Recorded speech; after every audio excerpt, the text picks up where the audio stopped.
Robbie Williams Rewind.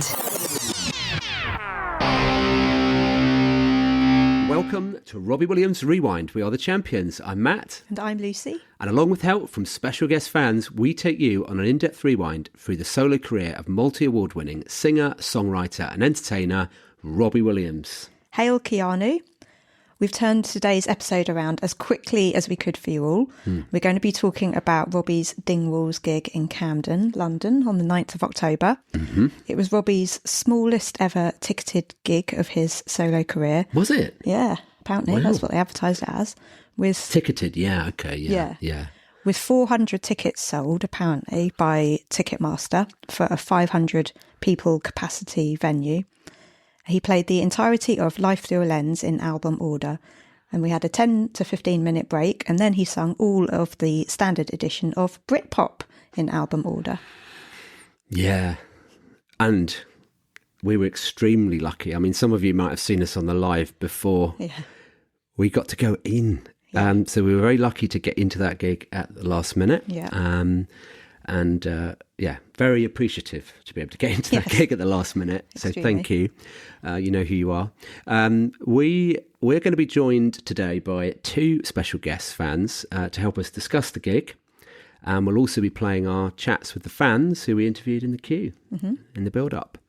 Later, we will be joined by Mandy from Hertfordshire in the UK. She's been a Robbie fan since the Take That days. But first, we are joined by Mark from one of our favourite Instagram pages, BritCult. If you don't follow his page, we highly recommend you do it straight away. It's at Brit_cult. Hi, Mark. Welcome to the show. Thank you very much for having me. Very, very excited to be here and talking to other people that love Robbie as much as I do. Yeah. Oh, yeah. We like that. So tell us, what made you a Robbie fan? So when I was 7 years old, my parents were separated, and my dad, I used to see him every other week, and every other week he would buy me a cassette single of whatever was out in the charts, and it just so happened one of the first ones he ever bought me was Let Me Entertain You. So I had the single, and back then that's all I had, so that's all I would listen to for 2 weeks is the single. I remember the B-sides were I Wouldn't Normally Do This Kind of Thing, and then a Full Monty medley, I think, from the Brits maybe. So I just listened to that on repeat and repeat and repeat. Became, because of the every 2 week getting a cassette, became obsessed with music. So I found my music as a child through Live and Kickin', Top of the Pops, all these shows, and Robbie was there in the forefront. So I became obsessed with him, like right from I was maybe 7 years old. Just latched onto him, thought he was something really, really special.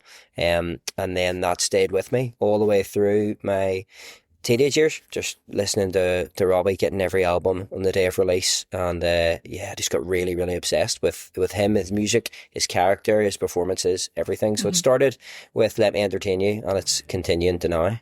Right. Excellent. Wow. Full circle then. Yeah. And then do you have a favourite song by Robbie? Yeah, so I think my favourite Robbie song, I think if pushed, would actually be a Boy. Oh, yeah. So I work for a charity as well, so we're under pressure a lot of the time to like raise money and do all these sort of things, and we work with young people, and a lot of times I feel like I am done. I am down and out. And the song that brings me back around is Be a Boy, especially if we secure some funding or some good thing happens with a young person. I stick that song on, and that they said it was leaving me. The magic was leaving me. I don't think so. Gives me the confidence to keep going and keep trying my best in work, in my life, with my family. So I think Be a Boy is it's my favourite Robbie song. Excellent. Oh. And then did I remember seeing on your page, was it Sexed Up that you had a story about? Yeah. So when Escapology, I got it for Christmas that year in 2002. And then it was January 2003 was the first time I was like, I'm going to put this on start to finish. And I am 12 at the time. And I have a little girlfriend. It's not that serious because I'm 12. But she starts texting me and saying all this stuff like, if we ever broke up, and I go, why would we break up? And just as I heard Sexed Up for the first time and it hit the line, why don't we break up? She texted me to break up with me. And it was brutal, but also it was kind of like a film. So there was a part of me that was going, this is awful, but so cinematic right now. Yeah. And I lay crying in my bed to that song. And I remember I actually put my head in the pillow and I prayed. And I was like, if I could just get back with this girl, I'd marry her. I'm now married with 2 children to that girl.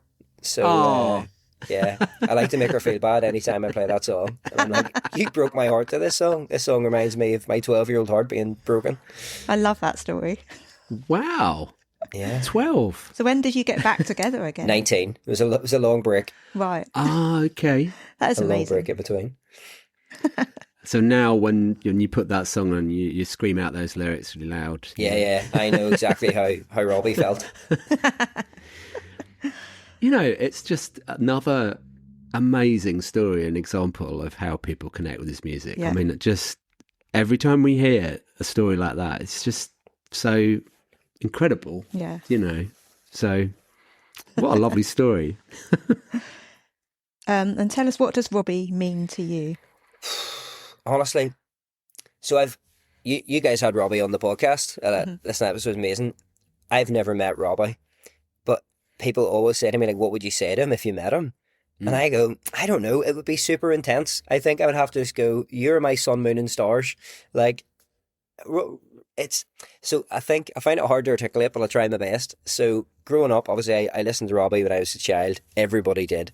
And then by the time I was a teenager, people were kind of into different scenes, and there was sort of the guys who liked the sort of cool indie music. There was people who liked hip hop and rap. There was people who liked all this different stuff, and I liked all of it, but I felt like then I never fitted into any group. So I love football, watching football, but I'm awful at playing it. So the football guys didn't want to play football, but then I didn't really want to talk about Star Wars with the guys who didn't like football, because I did like it.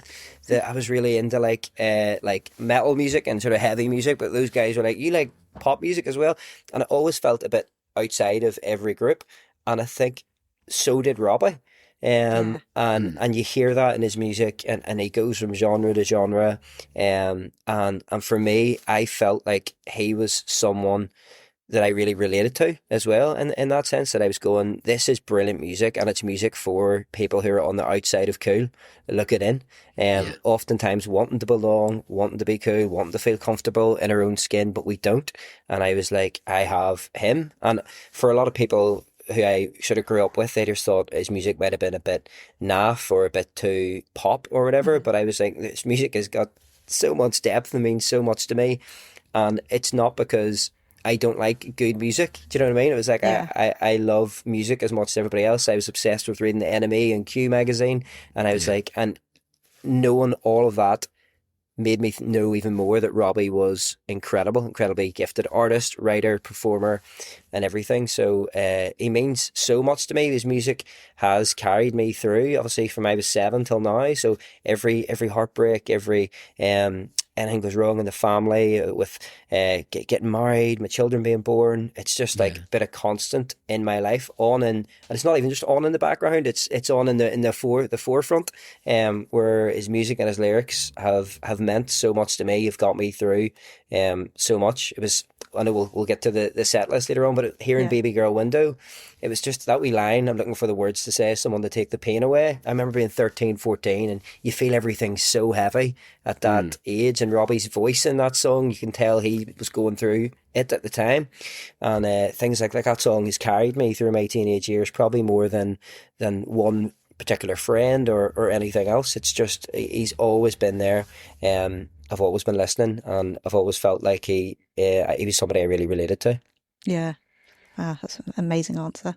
Yeah, what an incredible perspective you have, though. Yeah. I mean, it's interesting you say that about different groups, and knowing Rob, right, knowing his power and his creativity, because I was having a conversation with a friend last night about the exact similar kind of thing. I said to him, you're probably one of my only male friends that really will come out and say loves Robbie, right? I really, and he always has done since the beginning. And he always says to me, yeah, but I'm not such a big fan as you. I don't know all the stuff, and I can't. I said, that's really not the point.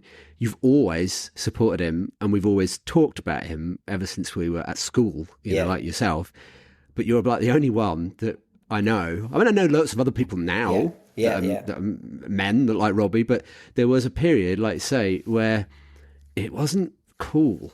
Yeah. It sort of was cool, but to certain people, it really wasn't cool. Yeah. And I think, you know, when we first met and, you know, you said, oh, you like Rob, you've got Robbie's albums and stuff. And I was like, yeah. And I've never... rare for me to find a man that actually liked Robbie. Because back in the day it was, oh yeah, he's that dancer from Take That, and you know, that whole horrible rap that he got from the press in those early days, and we've talked about it a lot on the podcast.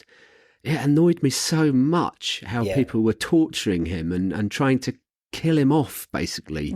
You know, cancel him, basically. You know, that word wasn't used back then, but that's what the press were trying to do. They were trying to build him up and so. Mark, when you meet people like you who just get it from the beginning, it's brilliant. When I went to see Better Man as well, I was like, I fully relate to CGI Monkey here.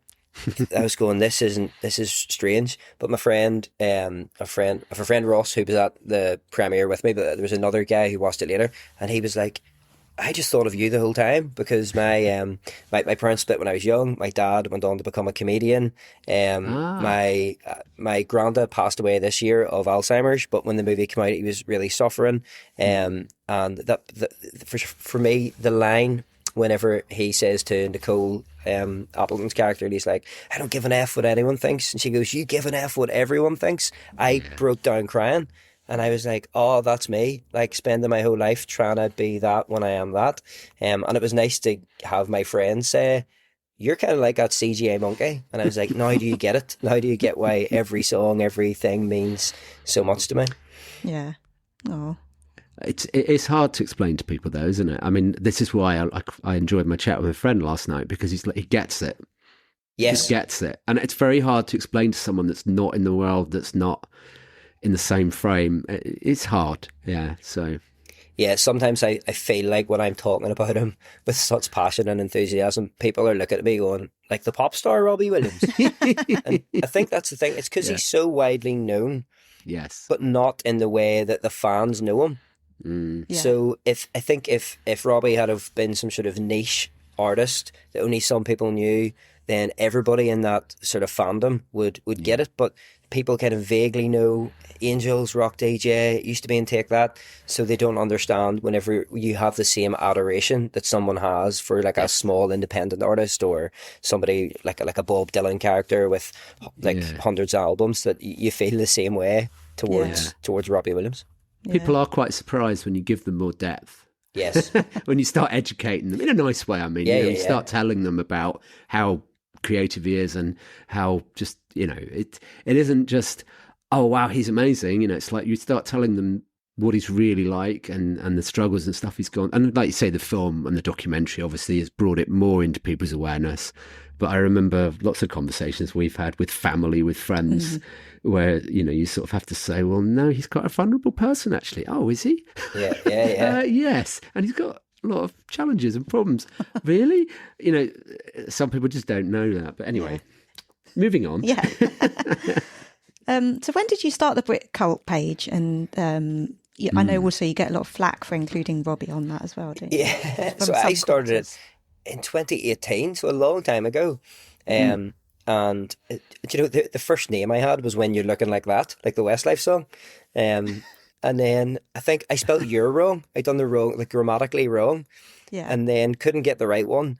And then my granny had bought me a book when I was young called Brick Cult, and it was just like British culture. Now, I am from the Northern Ireland, the north of Ireland. It's quite contentious to use the word Brit. I wish I had chose a different name, but we're so deep into it now. Yeah. And I'm like, why did I call it that? It's because that sounds like a political thing over here. Right. What I meant was not American. Yeah. So there was loads of pages I found that covered sort of that Oasis kind of world I love. There was like the Hun culture, like Girls Aloud, Gemma Collins type world. And I was like, I sit in all of these places. I'm going to bring it all together. Oh, it's like British culture. And because I was only making this page for me and my friends, I once I picked the name, I hadn't really thought about it. And then having to explain to people, I'm Irish. And they're like, what? Why do you run this page? Although so because I'm from the north, we have the same, like, I grew up with the same 4, then 5 TV channels as everyone. Yes. Do you know what I mean? Everything's the exact same here culturally. And I think coming from Ireland as well, though, it gives me a bit of a unique perspective on the whole thing as well, because I know if you're living in the north or whatever, London can feel far away, but London might as well be Hollywood to me. So we have the same TV channels, but it's across the water. It's over there, and it made the whole of sort of the British culture thing to me was like, wow, this is all going on over there, and I'm stuck over here. So that was a really long-winded way of saying 2018. It's good to hear the story behind it, though, and your perspective on that. And also, Robbie now follows you on. Yes, on there. recently enough, he's the biggest name that is well, to me, obviously. It's fun when, like, because I don't know how to react when someone follows. Like, I just ring my mum and tell her. Yeah. Mum doesn't have Instagram, doesn't know what I'm talking about. Because Denise Welch followed me this week, Oh, cool. and I was like, wow. Denise Wells follows the account. This is incredible. But who do I tell that to? Because I can't put it in the story. I don't want to embarrass myself in front of her. So I just ring my mum and go, you know that Instagram I have? Denise Wells follows the account. That's brilliant. You can always call us up now, Mark. Yeah, let you know. We'll appreciate it. Yeah. It was only recently that I noticed that Robbie was following you. I was like, wow, that's so cool. I love it. So I was talking to... So Robbie had commented on the page the first time a couple of years ago. And I had a post up, he was wearing this jumper. I thought it was Ralph Lauren, it's not. And I had put up being like, anyone know where this is from?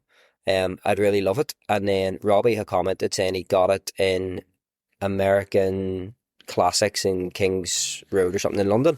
And I was like, wow. But I was speaking to Leo the other night, Robbie's photographer, and he was telling me it was him who had saw it on Instagram. And he said to Robbie, this guy wants to know where you got your jumper. And then Robbie said, should I comment? And Leo had to log him into his Instagram and got him to comment. And then Leo was saying that he kept telling Robbie, your comment's got like 1,000 likes now. It's got 2,000 likes now. And Rob was then asking, how many likes has that comment got now?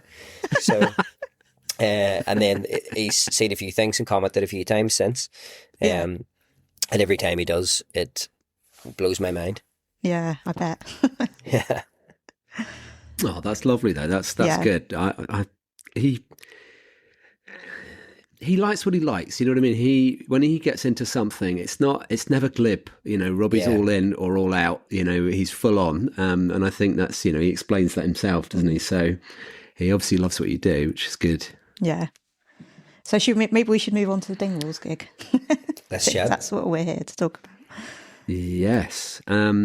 So let's start. How did you feel to be attending the Dingwalls gig? And obviously we know, personally, it's a challenge for you. You've got a brand new baby at home, so you told us, in Ireland. So how was all of that for you to build up? My wife was due on the 13th of September. Wow. We had made it all the way to the 17th, and my son was still not born. And I really wanted to be kind and supportive toward my wife, but also was saying things like, don't get a C-section though. Even if you have to, because I don't have 6 weeks. I only have 3 weeks. And she was like, you're joking, aren't you? And I was saying, yeah, I'm joking. But so, yeah, I couldn't even really get excited about the show, because I was like, I don't know if I'll be able to go. And then even whenever my son was born, I was like, will he be okay? Will my wife be okay? Will everyone at home be okay? So maybe a week or 10 days later, my wife was like, you have to go. Like, this is an incredible opportunity. And I was like, yes, flights and accommodation already booked.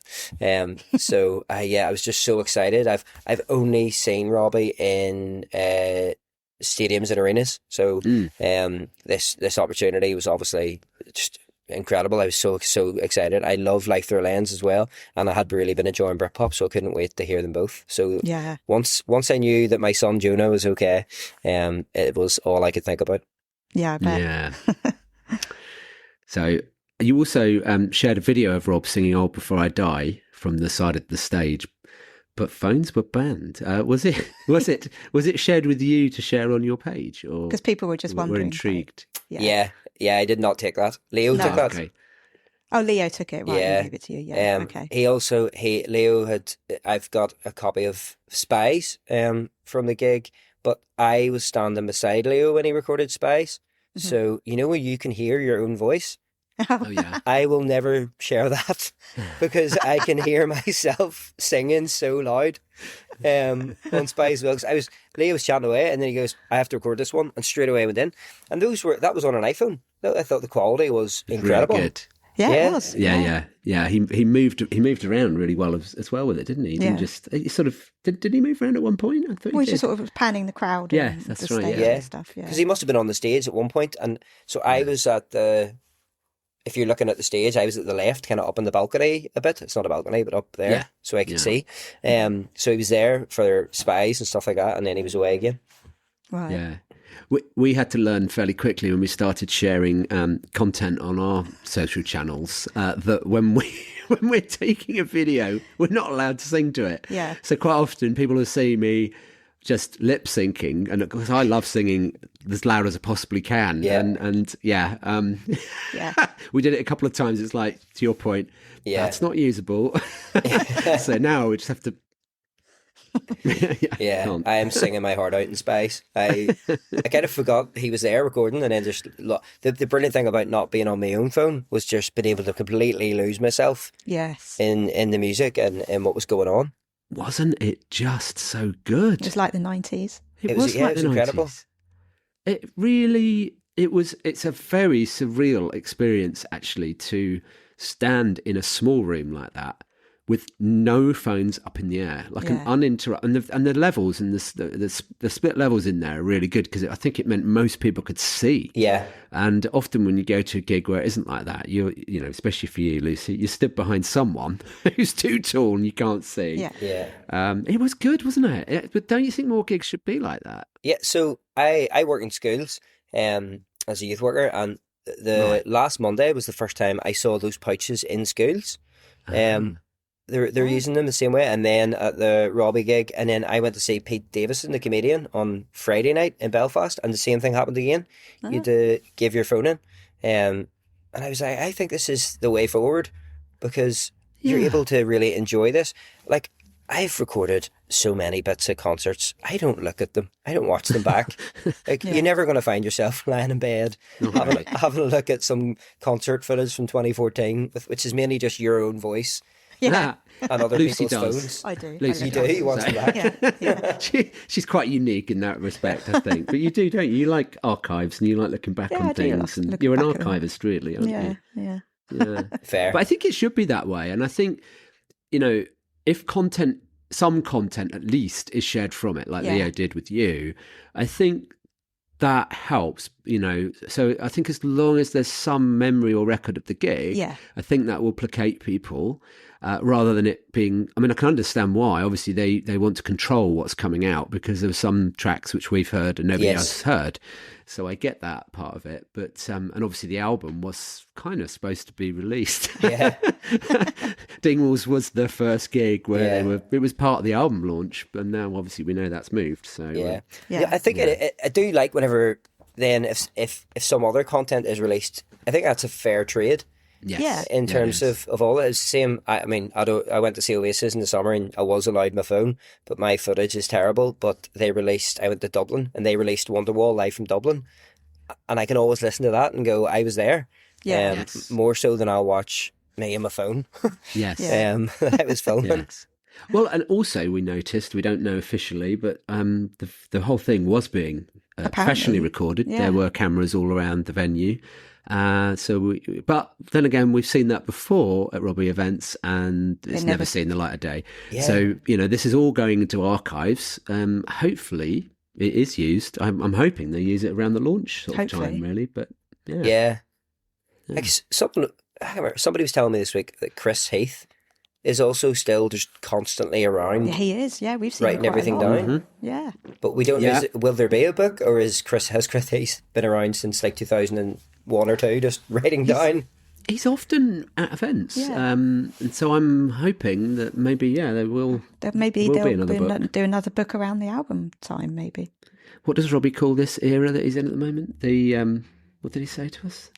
He's got a name for a third act. Was it third the act? third act of his career. The Yeah. third act of his career. So I'm thinking maybe there will be a third act book. Yeah. A lot has happened in the past few years. So. I would read it. I'd be there. Yeah. And what about his outfit as well? Because I know you always like to talk about his clothes and just clothes and style. Yeah, I thought he looked incredible, and I get it at the, like, I saw him in Croke Park in Dublin. I get the big outfits and the rocket suit and the whole thing, but I like Robbie looking like he looked the other night. It looked like I like when he looks like one of us, and I can go, I might buy something like that. Yeah. Which the whole time growing up, I was going, he's so cool. Oh, what trainers is he wearing? What jacket's he wearing? Yeah. And I'd say around the heavy entertainment show, he was wearing Gucci and Louis Vuitton all the time, and I was going, right, I'm not going to buy that. First of all, I would look ridiculous. And secondly, I would have to sell a lot of stuff. I wouldn't have a car. I'd just be walking about in a Louis Vuitton football shirt. So I really like the whole look. I thought he looked, I don't know if he was trying to, is it thought through, but he looked like 90s era Robbie, which obviously he's doing at the minute. So although his Hopium brand, like, I've loved, all the little acoustic recordings he's done of BRITPOP. All those t-shirts. Those t-shirts, the sort of mock-up ones, they're very fun. The Blur is Blue All Rise, or Take That and Party on Radiohead. Yeah. I would love those to be released. I don't know if that's is there a problem with that. I don't know. Yeah, maybe there is. Yeah. Copyright-wise, maybe they can't do that, I suppose. I've never thought of that before. They've caught my eye a few times, and I just thought he was teasing it, as part of the merch line. Well, sorry, as part of the Hopium brand. But you're right, maybe that will never see the light of the day. Yeah, it's just for him. Maybe just the brand awareness of being on there is enough, it was nice when he featured the blue Hopium. Well, he recorded a piece for us. We wanted to speak to him about how the tour was going. And he said, the team said, well, we'll record give us some questions and we'll record it, because he's really busy. And he put the blue Hopium on, didn't he? And then Hopium shared it, and it was like, oh, that's nice. Yeah. So, I love that obviously the red is like a flashback to Glastonbury, 95. But as big fans as you guys are, you might remember the blue Adidas that it kind of references he wore on Shooting Stars. Yes. In 1996. So when I saw the blue, I was like, oh, that's kind of like the Shooting Stars. But I know there's a photo of him smoking somewhere with that long hair in the blue one. Yeah, it looked good. And what did you think? So obviously he came out in his red Hopium, and then he took that off and had white vest on. Yeah. What do you think of his comment when he said, "Can I just be Rob tonight"? Did you catch that one? So he was at the beginning of the gig. He was, I think he was explaining, because there was quite a diverse mix of people in there. It wasn't just all the hardcore fans, because we know them all. It was a mix, and some of them were there. But I think he was explaining basically to people that I want to be Rob tonight. And for those that don't know, the difference between Rob and Robbie. Robbie is the stage persona, that is explored in Better Man, actually.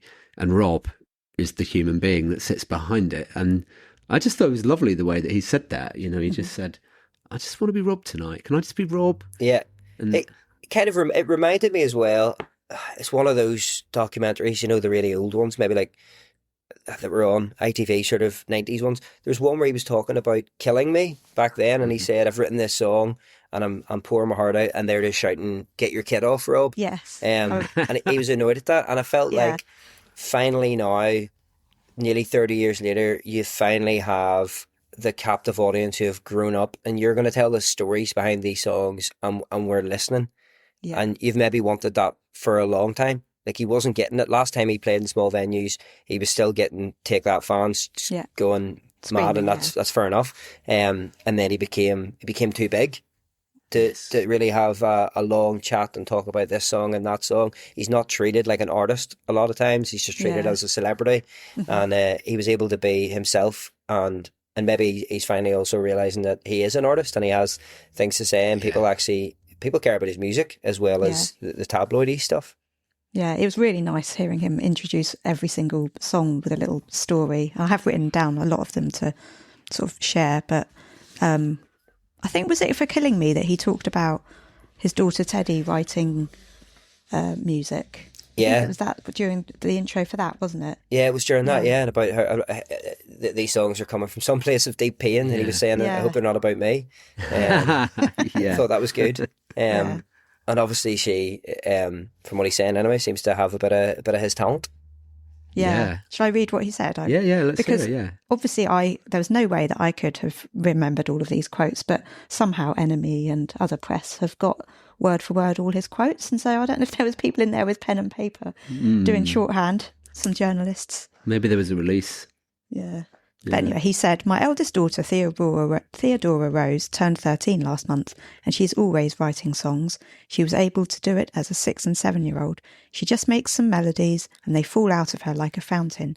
She used to write these songs and sing with such hurt, and you can feel it in her heart, that she was feeling something so deeply on a traumatic level. I used to think, I hope it's not about me. She goes, oh, it's about being excluded from my friends and that deep feeling when you're ashamed and you're pushed out of the tribe. At that moment, I realised I'd been there too and written the same songs.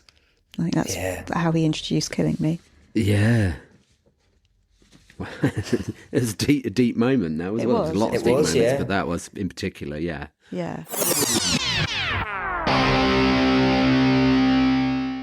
Hi, I'm Robbie Williams, and you're listening to Robbie Williams Rewind with the Champions. Yeah. So which songs did you particularly enjoy? What were you looking forward to before you got there, and what did you enjoy when you were there? Looking forward to Baby Girl Window. Yeah. And it was incredible. I really enjoyed, so Old Before I Die, I really enjoyed it because he played it a bit on the tour, didn't he? But he didn't play it in Dublin. No, he didn't, No. So I was really glad to hear Old Before I Die. I always loved that song. I don't know if you guys are the same though. I listened to the old live version so much. I'm wanting them to say, I hope I live to receive Channel 5. Yes. Which It's like, what, would anyone even understand that reference now? But we had to explain it to the kids, didn't we, once? Yeah, they didn't get it. Yeah, they weren't really interested. I really loved Old Before I Die. I loved Killing Me as well. Ones that wouldn't have been my favourite songs as well, like Eagle A Go Go, I still really enjoyed. Really? Oh my God, that's like my favourite that I was looking forward to the most. Oh really? Yeah, I just love that song. I love the angst and the anger in it. I just love it when he's like angry Robbie and just all the passion behind it. I like Karma Killer is my favourite of that. Of Robbie song. But no, and then obviously from the Britpop side, I was really looking forward to Spies. Mm-hmm. I think Spies is an incredible like Robbie song, as good as the songs that I grew up with. I was probably, as I said, I was singing my heart out, and I was like, wow, I caught myself going, I didn't think I was this into this song. It's about the lyric and the delivery, the shut your eyes and fight it. But no, I'm like, I don't know what he's singing about, but I love it. Yeah. Everyone was really going for it, weren't they? Like putting their arms up and really singing along to that song, I thought. I think there's a freedom in you. Yeah. It's a freedom in also knowing that as well as you're not recording, you're not being recorded. Yeah. Oh, yeah. So you're fully like, and also, maybe I'm just like stupidly polite. I don't want to ruin someone else's video with all this sometimes if I see someone else filming, but that wasn't going on. So you were just free to throw yourself around and have a good time. Yeah. I loved the reception that Spies got. It just, and Lucy knows what I'm going to say next. So when he asked us what the next single should be, so we were lucky enough to, are we allowed to say this in the podcast? I can't remember. Well, they've never said we couldn't. Yeah, I think we are. So we were very, very lucky. We actually met with Rob after interviewing Carl. Wow. And Rob played quite a few of Britpop. We didn't get all of them, but we got our own listening session. This is before we did the listening party. Wow. And we did hear them. And so Rob then at the end, he said, right, no pressure, right, guys. You don't have to look excited or impressed or, just And we were like, we're under the cosh here, aren't we? You know, we're on the panel, Rob. And he was like, well, yeah, you kind of are. And then at the end, he inevitably said, right, what should I release next after Rocket? Because we've got to keep this train going, because Rocket got so well received, it was even being played on rock stations in the US. And he was so excited about that alone, you know. And now he's on Radio 1. I mean, it's all happening. So anyway, I said Spies. That's my very long way of saying. I liked Bite Your Tongue. Yeah. Yeah, but then they released. I'm not saying it was me that influenced it. But you're not saying it's not you. Yeah, well, yeah. It's, even, you know, when you mentioned there, sorry, I'm being on Radio 1, just to go back this for a second, I don't know if you guys, I don't often get to speak to other big Robbie fans. So the first single that Radio 1 didn't play was Candy. Yeah. And then when Rob was doing the cover and he went into Candy. Yes, I didn't realise. That didn't click with me. I don't know if Mark. that was a thing, but I was like, is Robbie going Candy, Radio 1? I think you're right. Your theory, I believe, is 100% correct. As soon as I heard it, I was like, Nick Grimshaw. I think that's who said he was too old for Radio 1. I didn't realise that, did Yeah, you? that No, hadn't you're clicked, absolutely, you're right. That is classic Rob doing that. That's what I thought. Classic Rob. Yeah. 100%. And are you loving Pretty Face? Like, so much. Like, I played it this morning. I was out with my daughter, my 4-year-old, and we just played it on repeat, and she was singing along as well.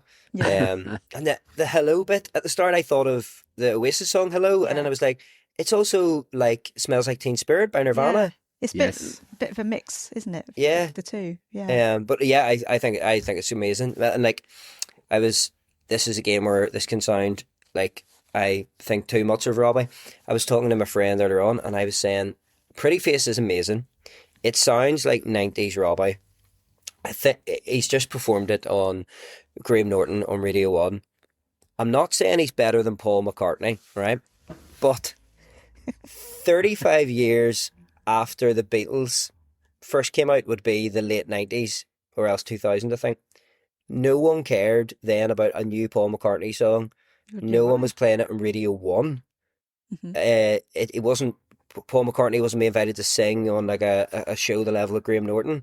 I was like, I'm not saying he's better than Paul McCartney, but I'm just saying culturally this far in, he still has it. And like Pretty Face it's going to be heard by people who aren't just like ourselves, like seeking out Robbie songs. And for someone this deep into their career, that's not normal. That's incredible.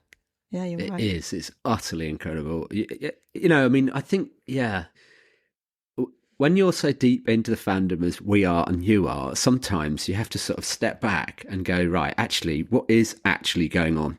Because we're going to love most of what he puts out. We are slightly biased. Obviously, we are critical. We are critical on the podcast, aren't we, about it? But what is happening to him is truly amazing. Yeah. It really is. And it isn't, let's face it, the films help, the documentaries help, but it isn't like a massive record company pouring tons of millions into a promo machine. Okay, he has his PR and he has advertising, but it's not like that, is it? It's not that's doing it. You know, it's him. Yeah. And we also spoke to Owen and Carl at the end of the gig, and their wives were there. And I said to Owen's wife, I said, a lot of this is a testament to your husband and Carl and Tom and Jerry. And I think that's the other thing that people need to realise is there's other people involved as well, of course. I'm not saying that. But there's a bit of a writing team going on there between them. Yeah. They were all born at the same time, like us. You know, they all went through the same era and they just have got something. Yeah. And there's something really special. I mean, it's not, you know, Rob's got lots of other things going on as well, of course, but there's something magical happening with the writing, which gives us these cool songs. Yeah. I mean, it's... Yeah, it's... The songs definitely feel like, for the first... So I work in an office of other youth workers. They're all a lot younger than me, but they've got really into a lot of Robbie songs through me. But with these new songs, I don't even need to explain them. Do you know, sometimes I'm like, I really want you to get this song, so I'm going to give you a sort of 10-minute where it came from. But these songs are very instant again. Yeah. That I just need to go, this is good fun, play, or this will break your heart, go. and that's what I've really found with this album. It's not. I don't just love it because of the story and the lore, and I know all about where it came from, and this is like that.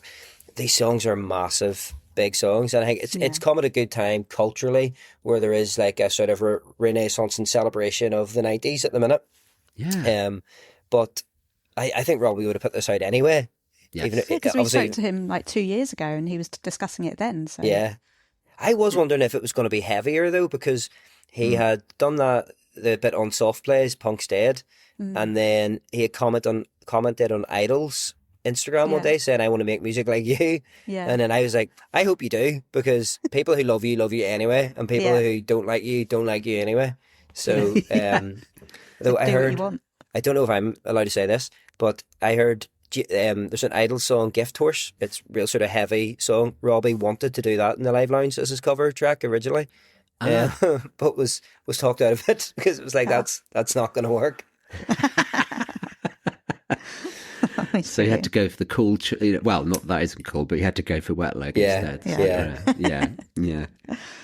Should I read? We started talking about Pretty Face. Should I read the piece about Pretty Face that you said? That, yeah. Obviously, that was a while ago. We're getting deep into enjoying this, right? And could speak to you all day. Yeah. We spend a lot of time on tour away from each other, is what you said. Ida. About Ida. I get starstruck looking at the beauty of my wife, and this song's about her. And my favourite line is the one which says, "And the biggest prize is what's behind those eyes." And it's true. She may be as pretty as fuck, but she's smart as fuck too. I mean, that was just so heartfelt when he said that. I mean, that's just the most beautiful way of describing a beautiful song about Ida. And we all know how much she means to him and vice versa, and how she saved him, right? Yeah. You know, he's famously said it a number of times. He may have not been here if it wasn't for her now. So that just set that song. Honestly, it was so emotional, wasn't it? When he then went on to sing that song. Yeah, I mean, it's lovely. With her in the room as well. Yeah, I exactly. think I was a lot of eyes just turned. we didn't know where where was she she? We knew she was there. She was but... beside the sound desk. Oh, only just right behind us. Oh, right behind us. Because we were just in front of the sound desk. She would have been. Yeah, she would have been right behind you because I just noticed her and then couldn't stop looking. And what about Morrissey? What did you think of that? Hearing that for the first time? I really enjoyed it. I enjoy funny Rob like that. Yeah. Like some of my favourite Robbie songs too are like, Stalker's Day Off of the Secret song, and the hidden tracks in general I really love, and this really sounded like one of those hidden tracks. Yeah. I really enjoyed it. Like boppy kind of song, but just with funny, clever lyrics. Robbie really is starting to look like Morrissey as well. Yeah, someone else said that. Yeah. I think, well, my mate last night when we were chatting, he was like, he looks like Morrissey. Well, he does, yeah. Yeah, it's the eggs now that they're both grey, and the hair and the... Yeah, it is. Yeah. It's so funny. When we first heard that song, oh my God, I was just in hysterics. Yeah, it's brilliant. And I think he knew I wasn't like laughing at him. I was laughing with the lyrics because it's just so funny. Oh, great. Yeah. Love that one. Reminds me of, remember the Darkness, the band? Yeah. Yeah. I don't know why this sticks with me. I remember them being on Pop World one time, and they said, if you hate the darkness, joke's on you, because they're a joke anyway. They're like a comedy. And if you love the darkness, joke's on you, because they're a comedy act and they're not taking it seriously anyway. And I always loved that and think that about some of these Robbie songs. Yeah. If someone says it's their favourite Robbie song, I go, no. But if somebody says they don't like that, because I'm like, well, he's only walking about anyway. Yeah. It's win-win. Yeah, true. Yeah. Do you want to talk about the Morrissey piece that he said? Because also there's an interesting factoid about Morrissey. Yeah, well, he introducing that, he said, everybody said, you should get back with Gary, write a song about Morrissey. And you know what? Eventually, I was like, I'm going to fucking do that. Afterwards, after he'd sung the song, he said, yeah, it's weird as fuck, isn't it? Watching all your faces, it's like, Robbie, are you gay in this song? Maybe I'm gay for Morrissey. Great T-shirt, gay for Morrissey. I think the oddest thing he said there was, everybody said you should get back with Gary and write a song about Morrissey. I know, yeah. What? That's too niche. Yeah. That's like whenever like you're in school and you're like you're trying to pick on someone and you go, everyone says this about you. It's like, I don't know. That seems like it's just a you thing. Yeah. Yeah, the funny. Voices in his head said it, yeah, I think. Everyone said, Robbie, Gary, write a song about Morrissey. It has to happen. It's only a matter of time. Brilliant. Oh, I just want everybody to hear it Yeah, because same. it's just such a good. It is a classic Robbie comedy song, but Yeah. it's clever, so clever. And it just sounds great as well. Any of the other songs that you particularly remember? The other ones are Bite Your Tongue, Cocky, All My Life. Was it called You? And You. yes, I think it was You. So it was afterwards. I was trying to go. I loved that song, but I couldn't remember if that was the one. It kind of reminded me a little bit of Intensive Care era. Yeah, Robbie. I can't remember it very well now. I can't now. Now that No. you say it, I Can can't. you remember anything about it? I just remembered, like, I don't remember any of the lyrics. Just remember, like, musically, it felt like Intensive Care, and I was Yeah. going, "Oh, I like this kind of Robbie." Yeah, I remember was- liking it, but I can't Because pinpoint that's anything. not one that we'd heard before, is it? So They there was a played it few. at the listening party. Oh, did they? Oh no, maybe not. I can't. No, they I didn't. I can't remember it. No, you're right. I think that was the only time we heard it. That's why I think I Yeah. can't, because the first time you hear a song, Mm-hmm. it's like when we sat with him and we started to listen, and he sort of said jokingly, "Well, you don't need to comment on it." There's so much going on in his songs, just the music, and then you got the lyrics, and then the meaning, and it just on the Yeah. first listen, it's hard, isn't it? Yeah, to yeah. actually comment on a song. Yeah. Yeah. Well, I just remember liking it because I've been really into Intensive Care at the minute. So I think Intensive Care came out when I was 15, and I recently rewatched, the behind the scenes of it. Yeah. And Robbie says on it something like, I've been listening to the music I loved when I was 15, trying to make an album for somebody who's 15 now, so when they're my age, they'll be able to look back. And I went, wait, that's me. Yeah. I listened, this came out when I was 15. I am now going to re-listen and remember my time in school. So I've been listening to it a lot. So when it started, I was like, oh, this really sounds like something from that era. Yeah. And I also really enjoyed hearing Human live as well. Didn't that sound amazing live? Yeah. Have you heard, I don't know if this is true, so let's put this out there, that it's Chris Martin playing the piano? Oh, yeah. So Yes, we have. Carl put that on an Instagram post. So that is up on Instagram. Because then Yeah. I thought I dreamt this, because I started in looking up the credits and there's no mention of Chris No, Martin. I know. No. It's crazy. And like Robbie, nothing has been publicised by Robbie's team about No. this. The only way any of us know is from one post on Instagram by Carl Yeah. mentioning it. Because especially, do you remember Robbie in, again, you guys might remember, this is the best day for me, and I think it's in Reveal, the book. He talks about, he was at a party or something and Chris Martin was there, and Chris Martin, he felt he was dismissive of him, but he might not have been. He was carrying his own stuff going, I'm Robbie Williams, you're Chris Martin. So when I heard that, I was like, oh, that's like a nice moment of going. It is. Very. Hopefully Robbie now it's not that Chris Martin's had a change of heart, it's that Robbie now probably feels more at home in his own skin. Yeah, I'd say. Yeah. Yeah. Yeah, I love that song. I remember one of the other fan pages actually talking about it at some point because someone else found out, and they were saying, "Oh, well, I don't know why Chris didn't sing on the track with him. It's Chris Martin. He should sing." Someone was saying that. I can't remember who it was. But yeah, it's interesting that he's not credited, but we know he did it because Carl said so. And when they're Cool. that massive, you don't imagine record labels getting in the way anymore. Because I know, so Chris Martin sings, I have it somewhere on my computer, the chorus on The Streets, Dry Your Eyes originally.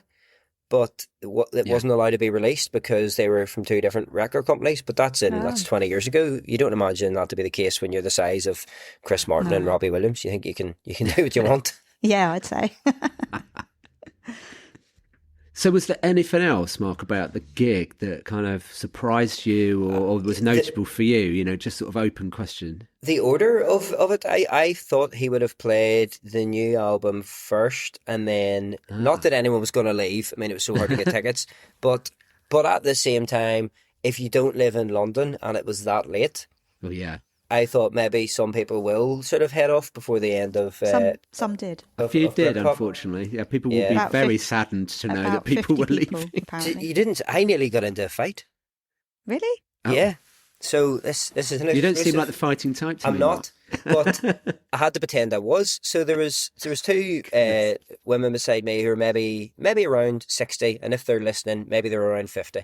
And there was a fella with two other women in front of me, and they were talking really loud over Robbie stories. And again, you can do that in the stadium. Talking, that wound me up. Yeah. But you shouldn't do that in there. So they actually they were polite to him, and they said, "Excuse me, if you guys want to have a conversation, you wouldn't mind heading to the bar." And this guy was tall, and he towered over her and goes, "Why don't you fuck off?" Oh so God. I saw red and got right up in his face Oh no. and got my accent as broad as I possibly could to sound as scary as I could. And thankfully security came over, and because the two women went and got them and watched him the rest of the time to make sure he wasn't doing that. But I found that was during the BRITPOP section, and he said to me, "Nobody can hear what he's saying." And I was like, "Everyone can hear what he's saying apart from us, because you're talking." Yeah. Like, this is a small venue. These women have not asked you something crazy. They've said, "Can you please keep it down? Let's do that." I said some other choice words as well, but yeah, that I found that was. Yeah, so sorry, the order is what I was done by first. I thought it would go the other way around. I don't think it affected it at all. In fact, like, I liked leaving with the memory of the Britpop songs, because I haven't heard them before. I was always gonna come out still singing Angels and Clean and Killing Me. So it was great to come out and kind of remember those songs. And the only thing that irritated me was people who were talking, and you're like, this is so hard to get to. It's also it's really late. People have travelled, and for people being, it was very few people. But you were going, how did you get here? Like, did you want the ticket? I don't understand. Someone offered me £1,000 for my ticket outside. Oh, it was hard to say no to, but I felt like, as much as my wife would appreciate £1,000, she'd be even more upset that I flew to London to go to sleep and get £1,000 and come back and not go. But the people really wanted in. So for anyone who was like talking over the top of him, I was like, what are you doing? So one of here? our friends who didn't get in and listened outside, he saw two ladies, I'll call them ladies, left after Angels, which is only halfway through Life Thru A Lens. They were wearing the gig T-shirt that they'd paid for, and he heard them saying it was shit. And that's why they left. What the fuck? Why were those people even in there? They must be in an alternative reality. I know. Because even if you weren't a massive Robbie fan, if you weren't us, the sound was incredible. The band were incredible. It was amazing. it was top notch. I mean, it absolutely. Yeah, I met a lady at the bar that paid £1,000 for a ticket, so maybe it was the one that was offering you £1,000. She struck up a conversation and then just blurted out that she spent £1,000 on it, and I said, "Was it worth it?" And she said yes. And she was absolutely. But what I did note about her was that she was absolutely shit-faced. Oh, wow. And fine. There was a bar there. And I'd had a couple of beers, but I wasn't like that. And I was quite surprised. I went back to Lucy. I said, "She's not going to remember any of this gig." For £1,000. Yeah. For £1,000. You want to be remembering that gig. I know the most I've ever paid to go to anything. I support Manchester City, and I paid to go to the FA Cup final against Manchester United. And I was like, we're definitely going to win this, so this is fine. And I think I paid £400 or £500 to fly to London to watch us lose to Manchester United. And I was like, I should never spend this amount of money on football again, because it could go either way. At least a gig, you know how it's going to go. Yeah, exactly. Well, Mark, it's been absolutely amazing to speak to you, and we would love to chat to you for hours and hours. I'm sure we could have chatted for hours and hours. We can bring you back. This is the good thing, right? You know, we love what you do on BritCult, and people should follow you. Obviously, Robbie loves what you do as well. I'm guessing you'll be continuing to cover Robbie in the future. So I will be. Nobody will stop me. All the haters will not stop me. Good. Pleased to hear it. And I'm gonna try and get tickets to one of the other shows. Yeah. Yeah, more ticket stress on the way for everybody. But at least there's a few dates, so there's a little bit more of the odds have improved in getting tickets this time. So I always get tickets, and I don't know what it is. It's my friends do this as well. When something's going to sell out, they get me to get them. So you're just lucky. I don't. Yeah, Ticketmaster definitely do not reward you in any way, but No. I feel like they do. I know it's not real. You know, like when you know something's not real, but you go with it. I think because I buy tickets often enough that the Ticketmaster gods go, we'll give it to this guy. Because even for like Sam, I didn't go, but the Sam Fender gig in Newcastle sold out in seconds, and my friend wanted to go, and her and all her friends were sitting, and I was, oh, I'll go on as well. I got them straight away. I was like, how many do you need? Oh, so it's not just you've got a better connection in Northern Ireland. No. It's No, I was sitting actually in out the of your same room. friends. You're the one that gets them. Yeah, Cool. we'll go. Well, Mark, we know Mark who could get to those come to tickets. Yeah. Yeah. So, I mean, now I'll end up never getting anything again. Now that I've said it out loud. You've jinxed it. Yeah. But Well, thank you so much. It was lovely to meet you in person at the gig as well afterwards. That was nice. Keep doing what you're doing. And yeah, hopefully we see you again Yes. out on the road. One Yeah. of the dates, maybe. We'll be trying for probably all of them. Yeah. Thank you so much for having me on, and thank you for doing this podcast. I used to search Robbie Williams back in the day on podcasts, and hardly anything would come up. Yeah. So the first time I searched and your podcast came up, I was so excited. Love the podcast.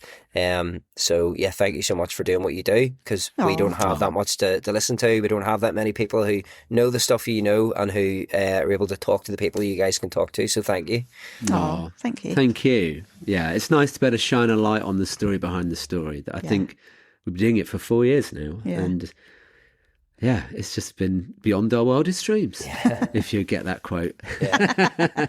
I do. I'm sure you do. Well, Mark, thank you so much. Really appreciate your time, and speak to you again soon. Yeah. Super. Thank you. Cheers. Thanks. Hi, I'm Robbie Williams, and you're listening to Robbie Williams Rewind with the Champions. So that was really nice chatting to Mark, wasn't it? Yeah, well, what a super fan. Yeah. Goodness, I didn't know he knew so much about Robbie. Definitely have to get him on the show again, I think. 100%. My God, I could have talked to him all day. Fantastic. But now we've got another super fan of Robbie. I know that you like that Yes. word. Mandy. Mandy that from word. Hertfordshire joining us. Hi, Hello, Mandy. Mandy. Hi, how are you guys? We're good. Very, very good. Good. A little bit tired, but Yeah. you know, it's been a full-on I feel you. time My since voice Thursday. is just about getting back to normal. So, Mandy, before we get into Dingwalls, why don't you let everyone know how you became a Robbie fan? I became a Robbie fan from the beginning, really. Started following Take That all over, went to loads of gigs. Always was drawn to Robbie. Don't know why. When we used to sort of stand outside and chat, I was always drawn to him. Always talked to him about football and stuff, whereas other people sort of didn't. But I sort of enjoyed that part of it. I guess the best experience for me was when I gave him a lift in my car when he went to play football in Camden Park with Mark. That was in 1993, July the 31st, and that's the same day I met my husband, strangely enough. He was chatting me up in the pub. What have you done today? Well, I gave Robbie Williams a lift in my car. As you do. What an amazing I've sort thing. of been there from the beginning, followed him Yeah. all the way through, really, and sort of never stopped. Yeah. And when I know you, when you gave him a lift in your car, you were like petrified driving at the time, Yeah. weren't you? Yeah. And I had to stop at a pedestrian crossing, and I kangarooed. Oh no. Mortified, absolutely mortified. Hate driving as it is, but you know, Mark went with, it was only him and Mark. Mark went in someone else's car, and Rob went, "Oh, I'll come with you." And I was thinking, oh, part of me is like, yeah. The other part's like, no. But yeah, it was good. And then he actually thanked me on, I think it was London Tonight that was on at that point of back in the 90s. When they interviewed him, he said, I'd like to say thanks to the young lady who gave me a lift in her car today. And I was going, Mum, that was me. And my mum's just like, yes, okay. Not getting it at all.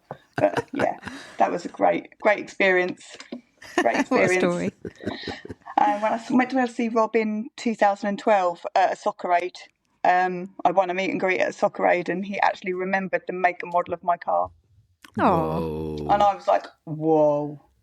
he's crazy with his memories. Because he's always like, my memory's really bad, my memory's really bad. And He knew But it's exactly not. what colour car it was. That it was a black Suzuki Jeep and it had like a blue tick on the side. And I was just like, couldn't Yeah, believe it. his Mind memory's blown. nowhere near as bad as he makes out. It was It's nice, a nice incredible. mind blown, but mind blown. Considering everything he's been through, and Yeah. it was weird, but yeah, lovely as well. Yeah, amazing. And then you've been to see him on all his tours ever since, Yeah. haven't you? Including 97 on the first Yeah, tour. Dingwalls was my 150th gig. Ah, someone else Special that one. keeps count. Wow, that is a special one, isn't it, for 150? Yeah, I've probably Goodness. paid for 45% of his house, maybe.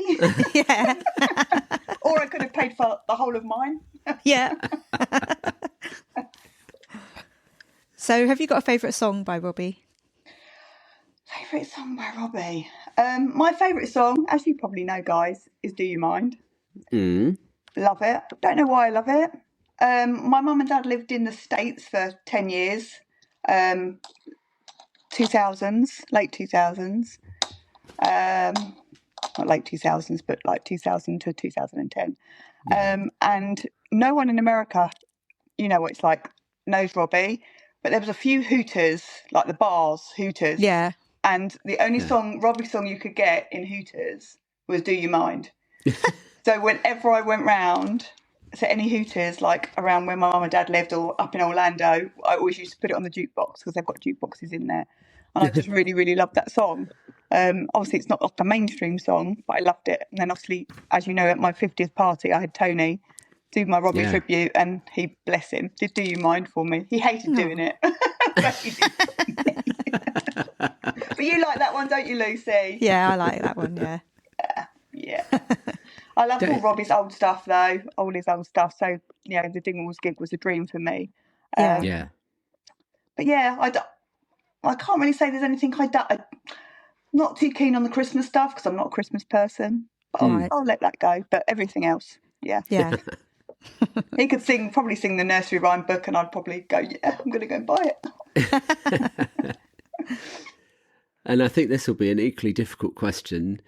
Have you got any sort of particular best moments or standout moments through your whole time following Rob?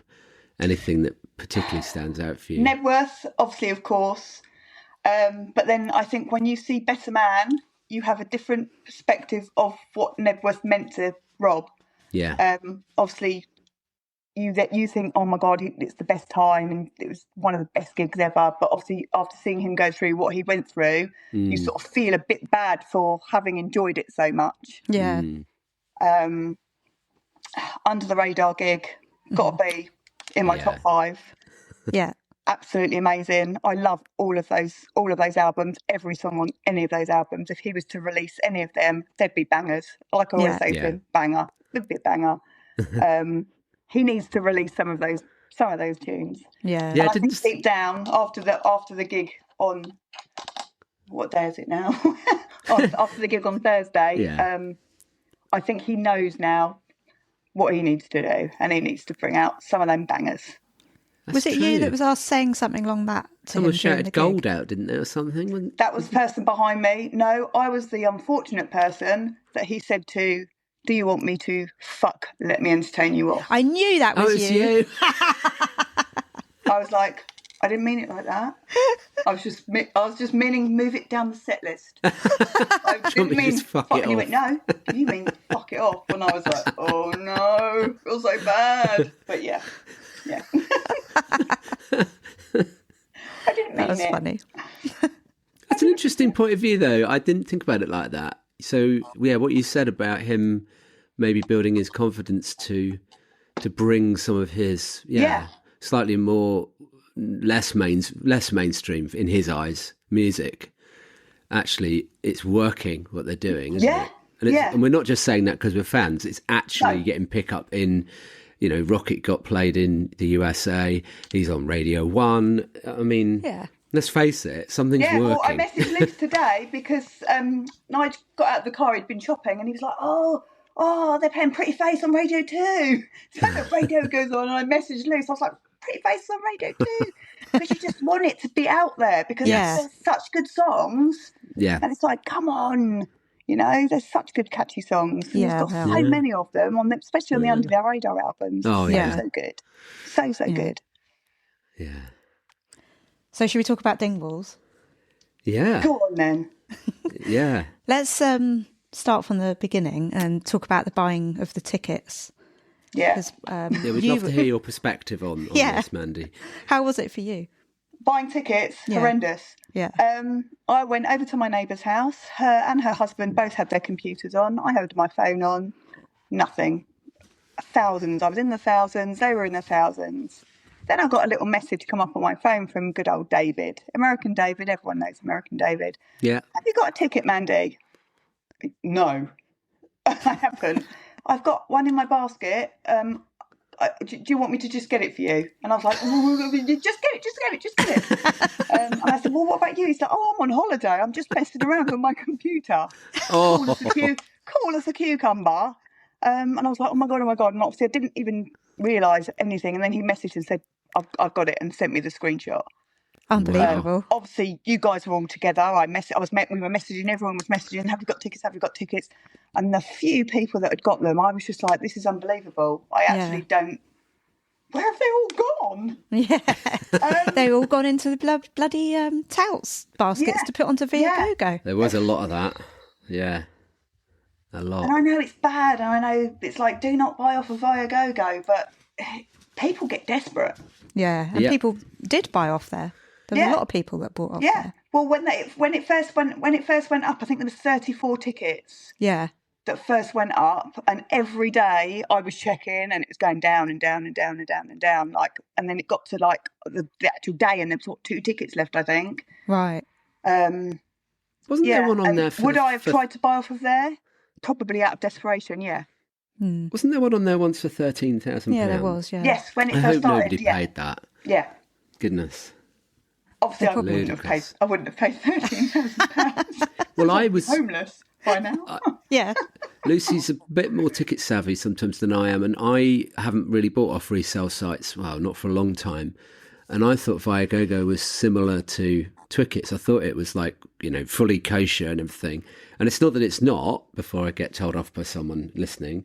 Yeah. It's just that they enable people to sell things when they might not actually have the ticket, or the ticket could be a scam ticket. And so the first thing Lucy said to me was, don't buy off of there, because she knows lots of people that have been turned away. Yeah. Can you imagine? It happened to me at the Spice Girls. My tickets were a duplicate. So basically someone had resold their own tickets, but then used their tickets. And we'd gone out for a meal and for drinks. The people with the tickets had obviously gone in and scanned them, and then I had the other tickets. But when I went to scan them, they just came up duplicate, so they wouldn't let me in. So luckily the box office was still open, and we managed to get 2 really crappy tickets just so we could get into the gig. But then I know people that have had good experiences with them. Yeah, true. This is it. I mean, it's a gamble, isn't it? It is a gamble. I believe it is a gamble, but I would hate to have to queue in that queue. Yeah. Get to the door. Oh. The money is irrelevant, because I've got that far. Yeah. Then, no, you can't go in. And I was obviously number 6 in the queue for Dingwalls, so there was 2 people in front of me that had Viagogo tickets, and obviously they got pulled out the queue. Right. So they got pulled out of the queue, then they started a Viagogo queue the other way. And then I realised that that's what they were doing, because the people that were behind me weren't the people that were behind me when I was watching people coming in. Yeah. So I knew that obviously then started another queue. And then supposedly when they'd let the real queue in with the Ticketmaster tickets, they then started feeding the other ones in number order. I guess that's what they were doing. Yeah. It's a shame, because all the people that had queued that had Viagogo tickets lost their place in the queue, didn't they? Yeah. Yeah, I guess they didn't want to hold everybody else up. What do you do next time? Do you do 2 queues? Yeah. But I guess someone that's been there for the same amount of time, number 1 in that queue and number 1 in that queue, could be 30 people behind. Yeah. I know that the box office and the security team were really worried about holding people up, because it took a very long time to get everyone into the gig, of course, because of ticket checking, body searching, like 2-3 times, phones in bags. Come on. They were feeling everywhere. Yeah. Were they? Yeah. She did you say buy a sorry. T-shirt? Yes. Did you? Good. Yes, I did buy a t-shirt. Yeah. We're straight to the merch stall. I've got it on now. Yeah. They said there was only 150. Oh, The man from Dingwalls that I spoke to said there was 150 t-shirts. It didn't look as though there was many on the table, did it? No. When we went there. No, so there was only 150 made. So Oh, that's good. wow. get it in the wash loose, put it on eBay. No way.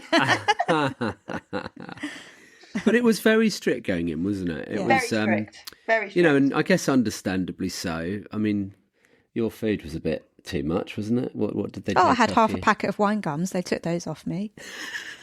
I mean, what was she going to do with the wine gums? No, see, I have my paracetamol in my pocket and they didn't take them. Oh. Well, yeah, you should be allowed that, though.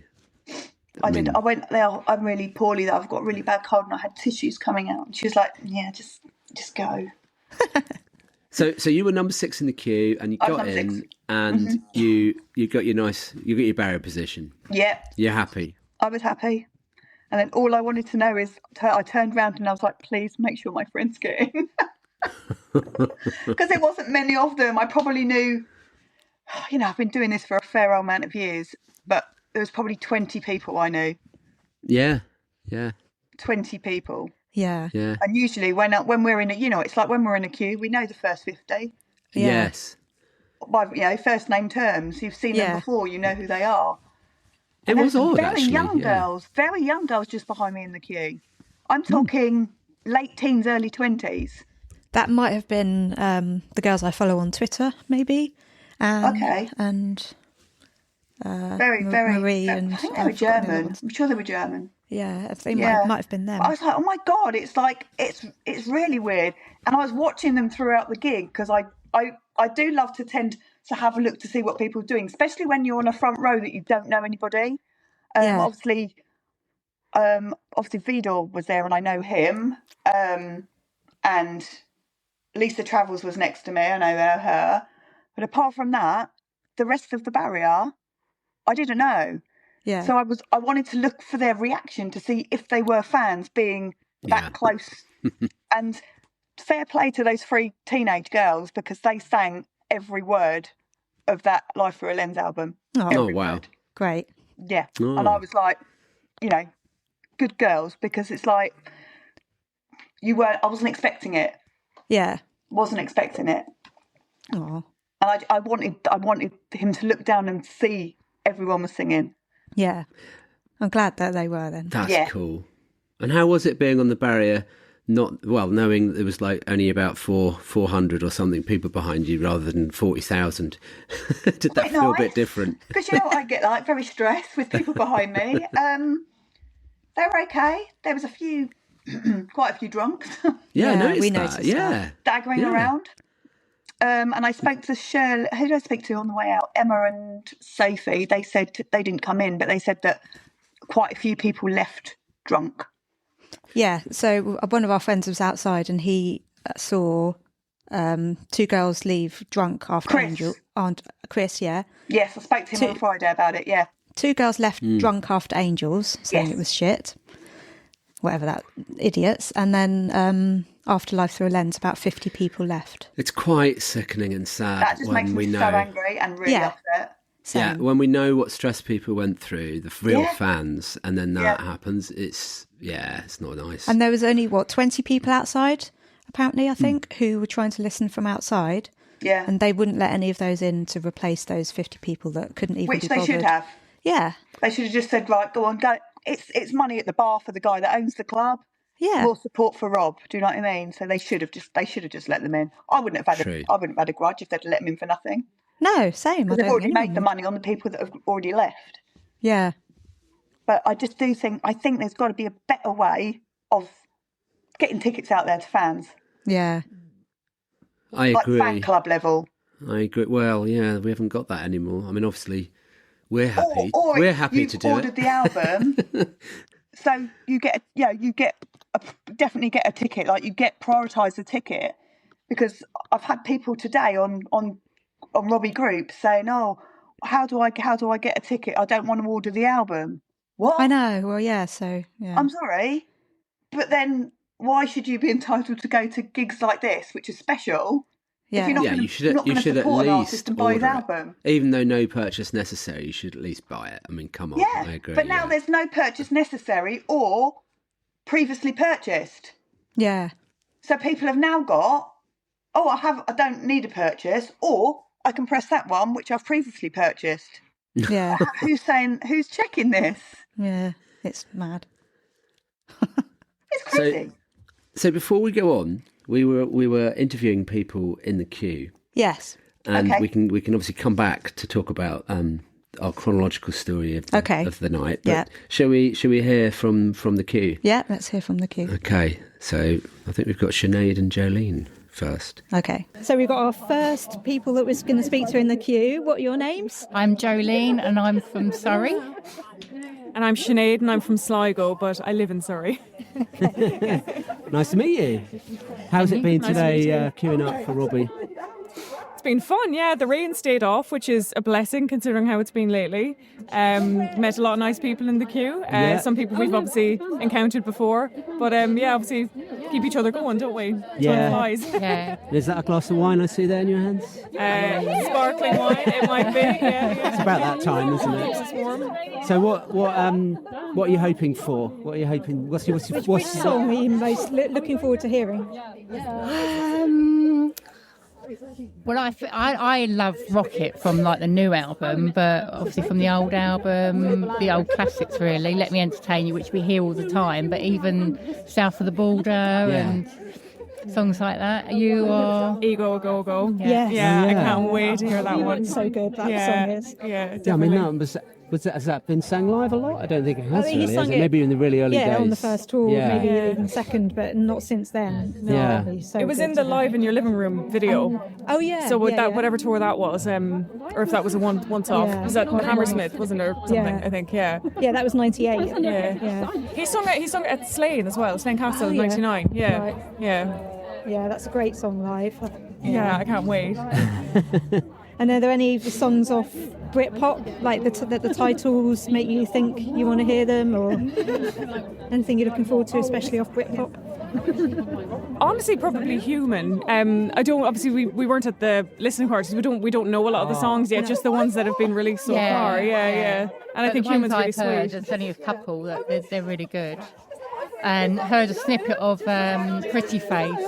Oh yeah. But that reminds me of a Status Quo song at the beginning. It's quite funny. You go to sort of like into like, here we go and here we go. That's one of your favourites, isn't it? Is it Pretty Face? Oh, I thought it was. sorry, no, Pretty Faces. Pretty Face. I thought Not you meant Status Status Quo. Right, yeah, Pretty Face. Here we go. Yeah, I You know, can't when wait to you hear hear this one. something in your head and you can't get it out your head. But Yeah. it's funny. Yeah. Cool. It's a bit like at the concert, wasn't it, the other day when someone shouted out, "Let me be your hero," Lee. Enrico Iglesias Oh, yeah, that was song. so funny. Yeah. Oh, yes, yeah. It's like what you hear, isn't it? Yeah, definitely. But I'm excited to hear Britpop, but Life Thru A Lens is the really exciting one, I think. Yeah. I'm hoping we'll still hear a bit more Britpop, maybe on another tour or, a few gigs next year or whatever. Yes, But it would be nice, wouldn't it? Yeah. we do need to hear more of that. yeah, Life Thru A Lens is the real novelty, I think. Yeah. Yeah. There's many on those I could pick out. Yeah. Well, have a lovely evening. Enjoy it. Yeah. Thank You you. can tell us what it's like afterwards. Well, I hope you two get to enjoy it as well. I'm still counting on you. Yeah, I'm sure Thank they'll you. let you in at the end. We'll see. We'll listen from outside if you want. Yeah, definitely. Or at least try and catch them going in, because I think here it's very possible. Yeah, that's true. Yeah. Yeah. I think I this would is have the thought only so, way yeah. in. by the Oh, looks of right, it. okay. Yeah. That's where all the band have been coming through, right down Yeah, here. yeah. I see people have pictures of the band earlier on. Yeah. Ah. Well, enjoy it. Yeah. Have Thank fun. you. Nice to Thanks for speak to you. speaking to us. There we go. I met her. She was sweet. Yeah. Yeah. What, both of them. Yeah. They must The think other, they must the just other behind them. lady was having a conversation with Bobby. I Right. was talking yeah. to Sinead. Okay. They were the first. We saw lots of people when we came in, but they were the first people that we sort of saw in the queue before Yeah. we got to the front. And yeah, they were lovely, weren't they? Yeah. It's nice, nice little. I hope you chat went with back them. and told them that you actually got in. Well, I guess no, we Well, didn't know. The thing is, we couldn't tell Because they'd anyone. gone in by the time because that we found out. we were in the queue interviewing people. We were like under the bridge, just down Yeah. the queue. sort of in the dark down there with some Yeah, very that's questionable people further down. No, I meant not going into the gig. There Right. was like basically a group of druggies kind of just hanging out on the canal, and it was a bit odd. I mean, that's Camden for you, right? Yeah. But yeah, we found out as we were interviewing someone, and literally, well, the queue was almost started. Well, it's beginning to move in at that point. So yeah, we didn't really have a chance to tell anyone. We just went in, and then of course phones were in bags, and that was it. So yeah. People now knew afterwards, I think. But so let's talk about the venue as well. Yeah. So tell us about what was the venue like, do you think?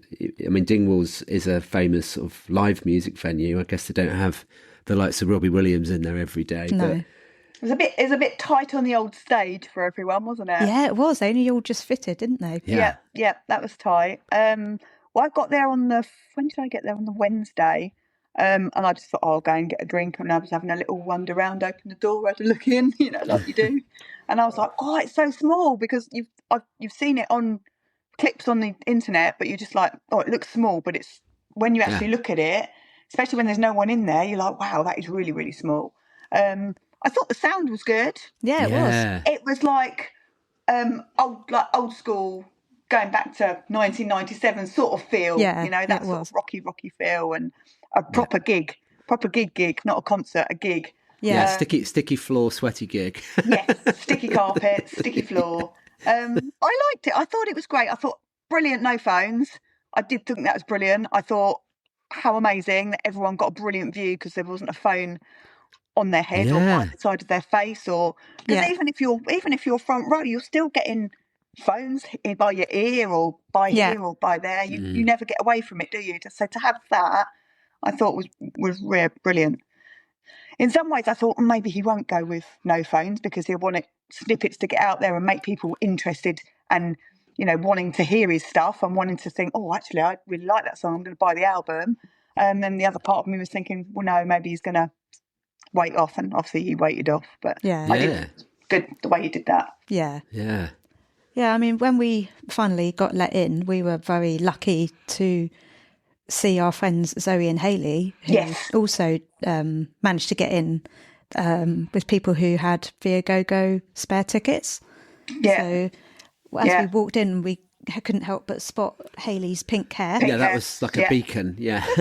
So we went and stood right behind them, and they were just at the first level up from the flat at another barrier. Yeah. But not the front barrier. When we turned around to sit and we saw you, we were like, oh my God, we were so chuffed, like the four of you were together as well. Yeah, it was so good to be together. It was nice, actually. And everyone around us was pretty good. We didn't have any problems. And it's nice that it was multi-tiered. Like there was sort of like a sort of balcony type area on each side, and then we were on a stepped area, and then there was another step behind us.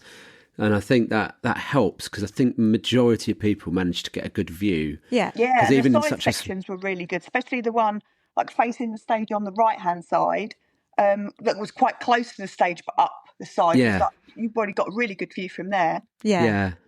It was a fantastic atmosphere, really incredible, wasn't it? Yeah. I mean, and even he just then looked we so were happy, didn't he? Oh, he did, didn't he? Yeah. Did. And he looked I've seen great. him like that for so long. Like, obviously, the BRITPOP tour has been brilliant, but just to see him in that sort of environment. But it was Rob being happy, wasn't it? Yeah. Because he said, absolutely. will you let me be Rob tonight and just sing some songs? And obviously he did, Robbie did come out a couple of times, but it was generally just him just singing, wasn't it? And I think that was nice. And he was genuinely happy. I mean, we can tell when he's fake happy, right? We can see it a mile off. Yeah. But yeah. What we're going to give to be at the next four.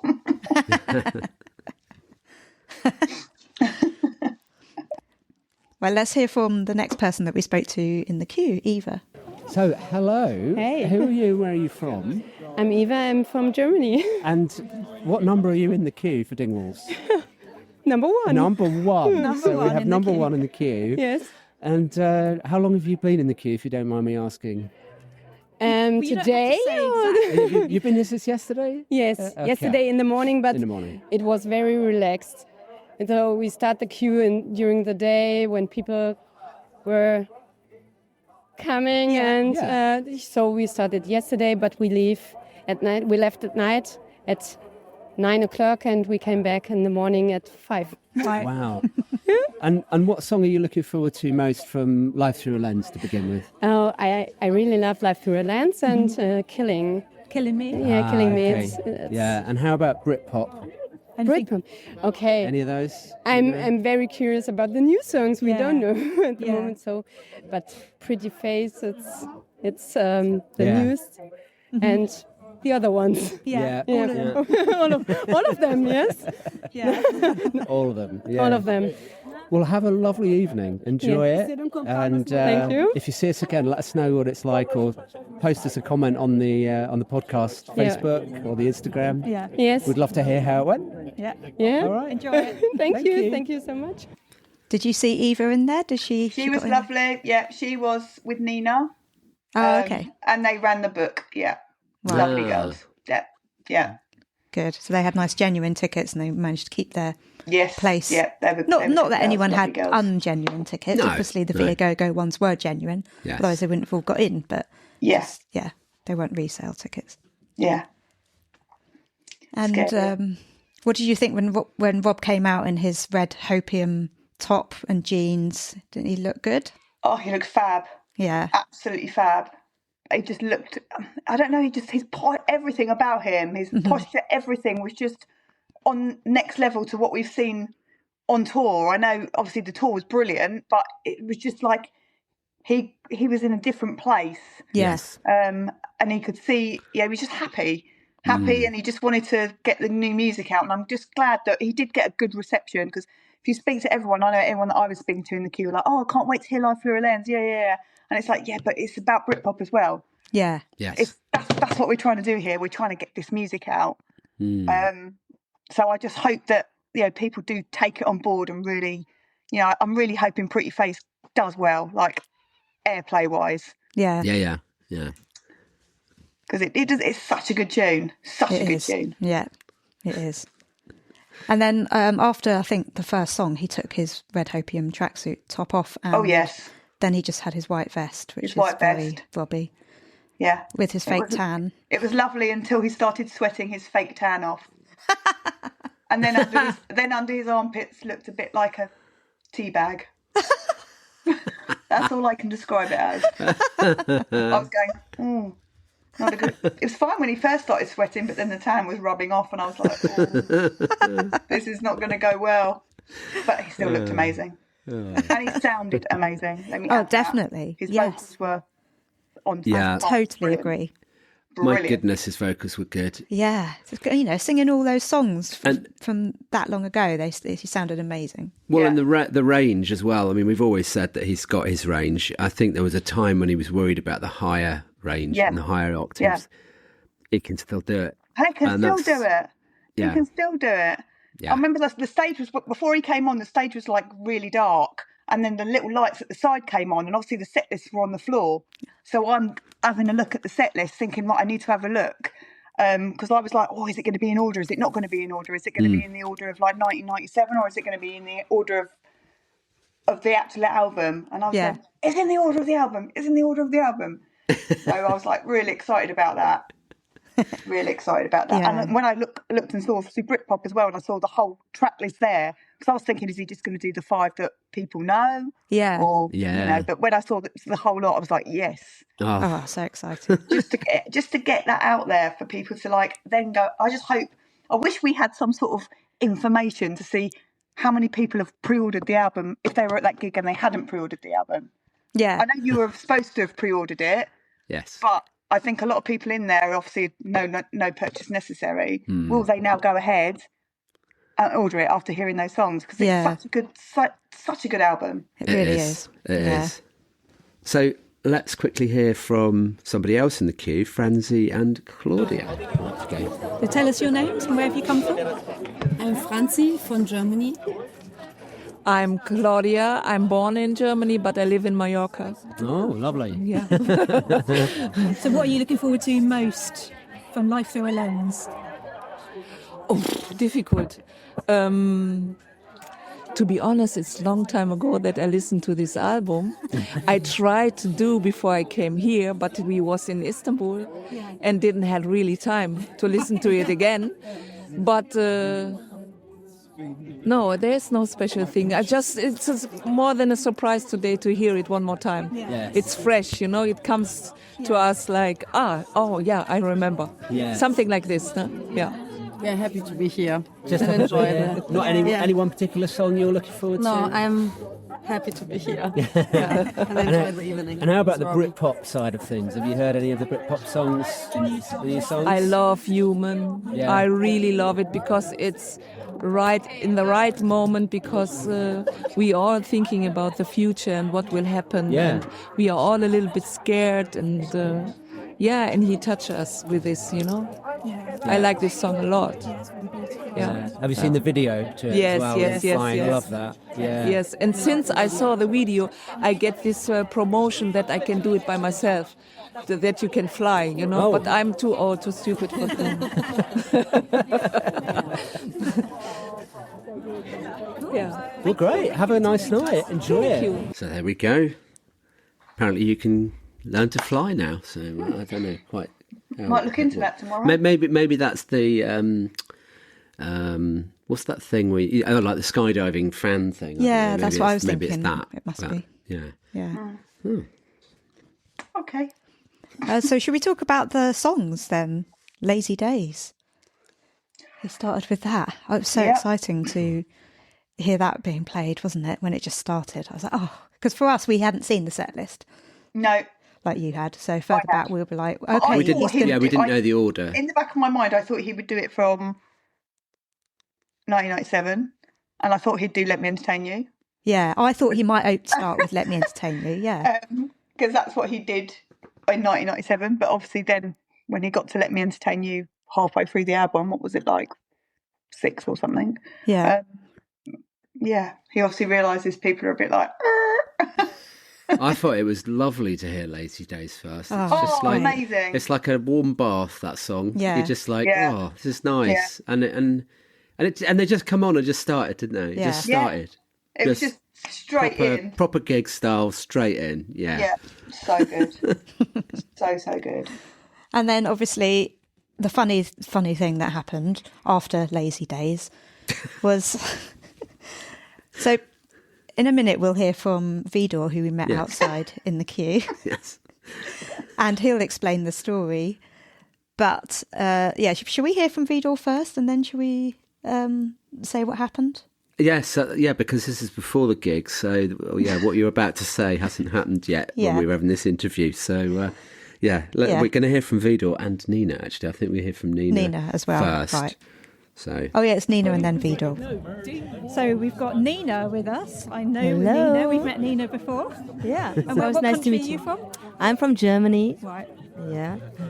And what are you most looking forward to this evening? Is there a particular song that you're waiting to hear? For me, it's the entire concert. Yeah. For me, it's epic. The most historical ever for me personally. I haven't been to Knebworth, and I know, of course, it's like the biggest thing, but this for me is even bigger. Yeah. Because it's like the past and the future together. In 1997, I was at college, and I remember everything. Like you too, right? I mean, coming home from school and then listening 24/7 to these songs. And the first gig with Robbie in Cologne, where I went to, it's incredible and marvelous to have this again here now. That's the past, and then the future, like being able to listen to the new album, which isn't even released yet. Yes. That's so magical. So for me, and 2 entire albums in one gig is Christmas and birthday and everything together. All together, even yeah. better than that. It's heaven. So how did you feel when the ticket came through for you? Well, that's a special story. And, everybody on Facebook was asking who has got a ticket. I didn't reply to anything because I didn't have a ticket at that time. I just wrote, it's so sad for everybody. Like, we were all so sad, right? But I also read of the ones who had tickets. And Vidor, my friend here, he is one of them. He wrote, I have a ticket. And I sent him a direct message because I got to know him a bit in Budapest where we were together. I recognized him from his special story with Rob. We went like friends, and I wrote him a message saying, Vidor, I'm so happy for you. I was truly happy for him. Like, a real fan got a ticket. Yes. And then I made the obvious joke, like, if you have one more ticket, ha, ha, ha, ha. Yeah. And the answer was, I do have one more ticket. Said, okay, let's talk. But I was sure that he will have somebody to go with. But, well, turns out he didn't. And he thought about it for some hours and told me, okay, can we talk tonight? And well, from that moment on until that when we talked, I was like in heaven already because, well, he said we will talk, so there was really high chance. And I was so happy. Honestly, I went home from work so happy already with anticipation. I was at the point of fainting because of pure happiness. It's true. I was on the bike. I thought, I will faint now. And then he told me, we will go there together. Oh, that's my story. And here he is. Here he is. My hero. So. Let's bring him in. Do you mind if I... Who are you? My name is Vidor. Vidor. All right, we've just been hearing a really nice story about you. Oh, yeah. She tells it to everyone. I have to. Builds my reputation. And what's your story? How did you come to get these tickets for Dingwalls? I got lucky. Yeah. I just was waiting in the lobby and on Ticketmaster. Yeah. It opened. I was number 300, 400. Got in. Wow. Clicked 2 tickets. Paid. Got it. Well it was easy. I mean, Then I saw that there are still 80,000 people in the queue waiting for that. I said, okay, yes. But I just got lucky. That's the most boring story. Yeah. Then, of course, the first thought, I will make so much money off it selling the samba and milk the hell out of it, and I will be rich and don't work anymore in my life. But then I decided, what the hell? And then you remembered how much of a fan you were and thought, I mean, I don't want to, earn money on a real fan. So yeah. And is there a particular song that you're looking forward to this evening?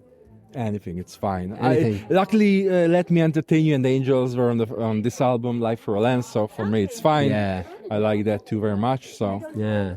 I just hope that we will get to the front, because... Well, you're number, 2 and 3? I think you stand a good chance. Yeah. If security doesn't mess up the checks and everything... Then it'll be fine. And do you want to tell us about your story... where you've ended up on stage twice? Let's hear that one. You heard about it also? Oh, God. I cannot have secrets anymore. It was my very first Robbie gig in 2003 in Budapest. And maybe after the 5th or 6th song, he just stopped the concert and said, hey, you're so big, why are you not my bodyguard? I said, if you want. Yeah, sure. Climbed over the barrier, went on stage, and stayed there the whole time on the side. Sometimes when they were bringing his coat, they asked me, no, my new friend. So I brought his coat, put it on him. And then at the end, he just brought me on stage, and we were bowing together in front of 10,000 people. Then I was invited backstage. We had a few words at the dressing room. He signed me a program and stuff, and that was it. Wow, lovely. And at that time, it was 2003. Not many people, or not at all, had phones with cameras inside.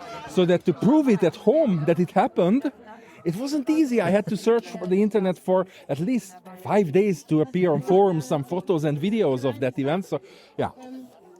Queue for 20 years later, same arena, same place, and maybe after the 4th song, again, he stops and says, you can beep it out that you're massive, you're fucking massive, you're huge.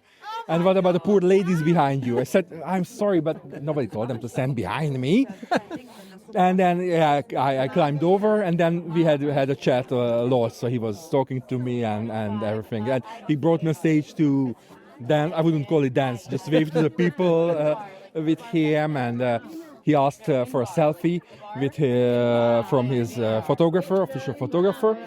And then I told his security guys that deja vu, it happened 20 years ago. He said, really? I said, yeah. So they wanted the photo from back then. And to my surprise, 3 days, and of course went home, the pictures were everywhere on the internet, YouTube, everything. But then the real last came when he posted on Facebook that it happened 2 days ago in Budapest, that he picked the same guy and the chances are 20 million to 1, and it was good meeting. That's when the internet blew up and there were stories all over the world. So I had my second 15 minutes of fame in my life. I'm already at 30 minutes at that time. And 2 years later for this year's concert, I had a really interesting message in my inbox from Madame Tussauds, Budapest, the wax museum, that they are getting a Robbie statue loaned to them from Vienna, and they would like to invite me for the inauguration to Madame Tussauds as a guest there. I said, wow. Okay, so I had 3 extra minutes of fame. So it's already 33 minutes altogether. So. Oh, wow. What a story. Yeah. Yeah, that's what I say. I'm world famous in Hungary. So I have a feeling he might recognise you tonight. I don't think You're on so. the front row. Look, I would like to play with the thought, yes, but I don't think that would happen.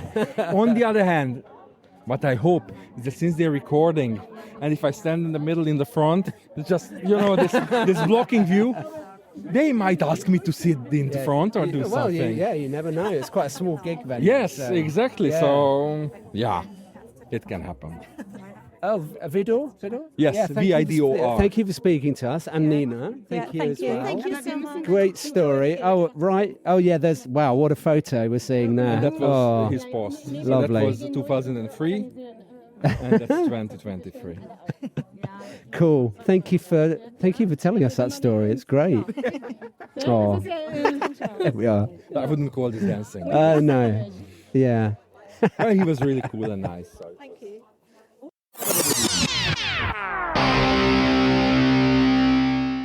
Hi, I'm Robbie Williams, and you're listening to Robbie Williams Rewind with the Champions.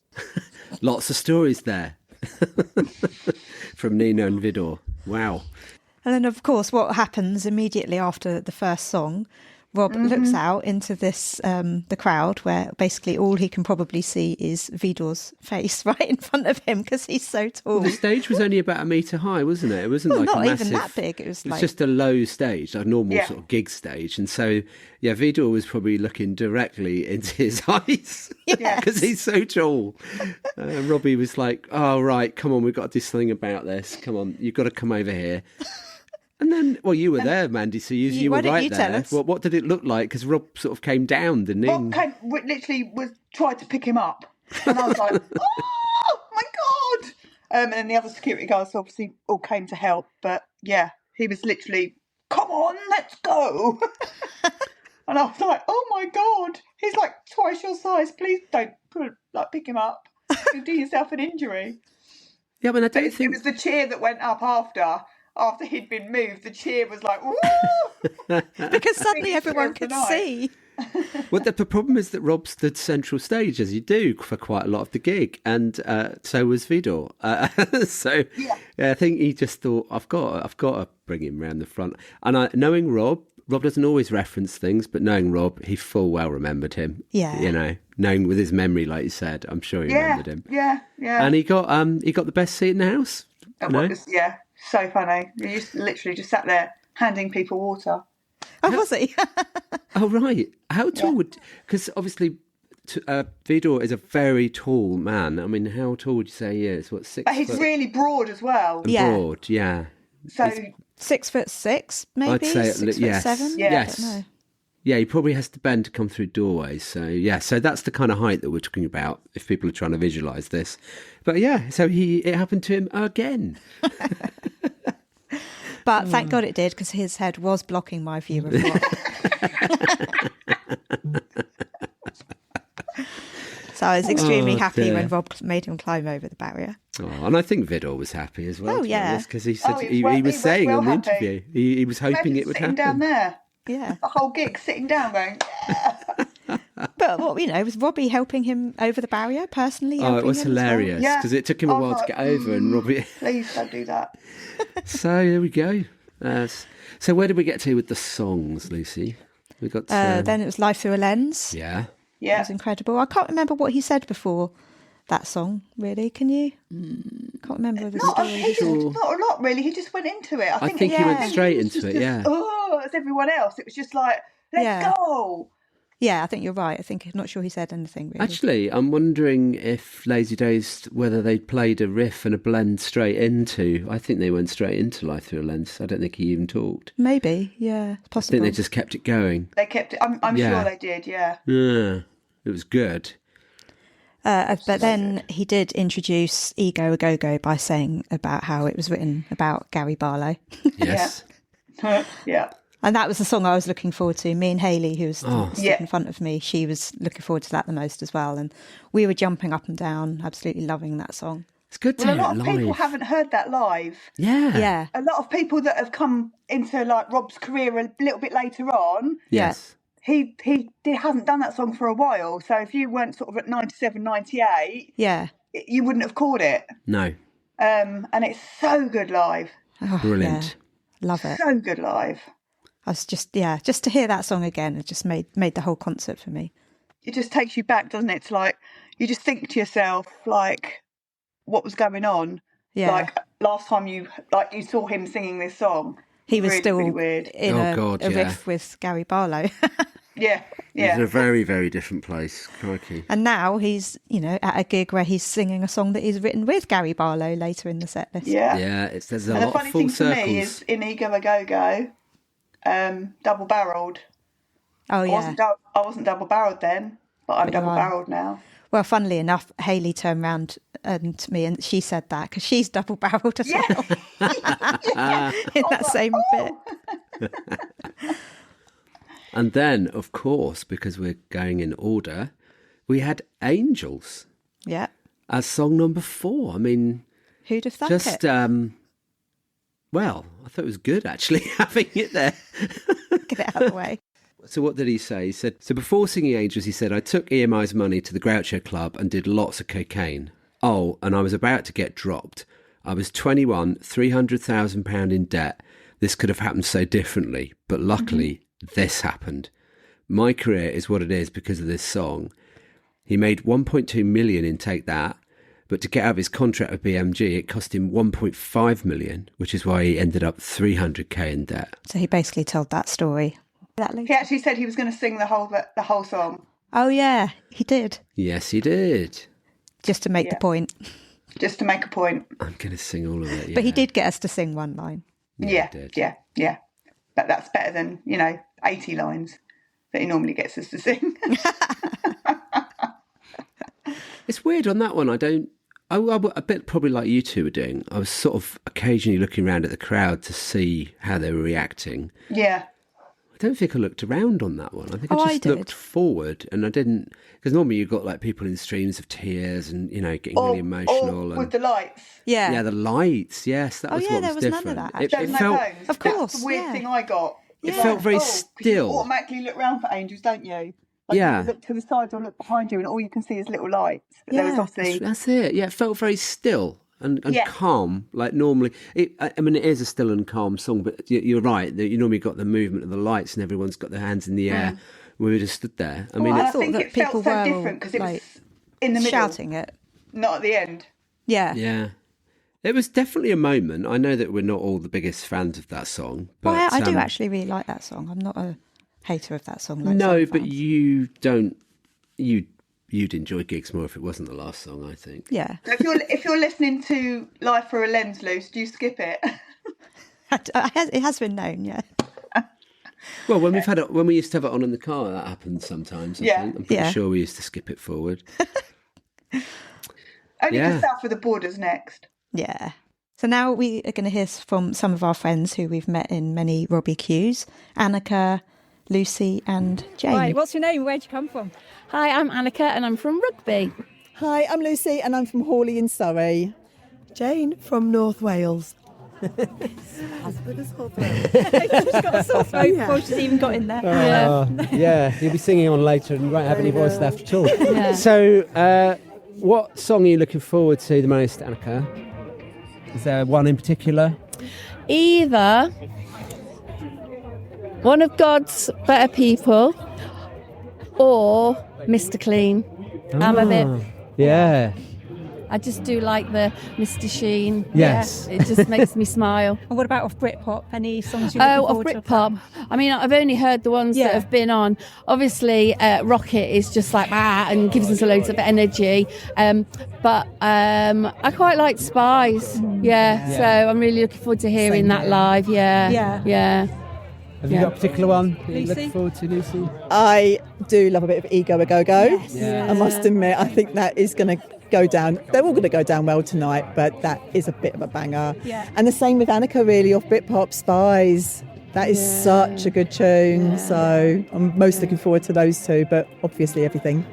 Yeah. Just being here. Literally the whole of Life Thru A Lens. Like, literally, it was the first album that I remember proper having. And that was when I didn't like anybody, didn't like boy bands. And then Robbie came out and I was like, oh my God. So a whole lot.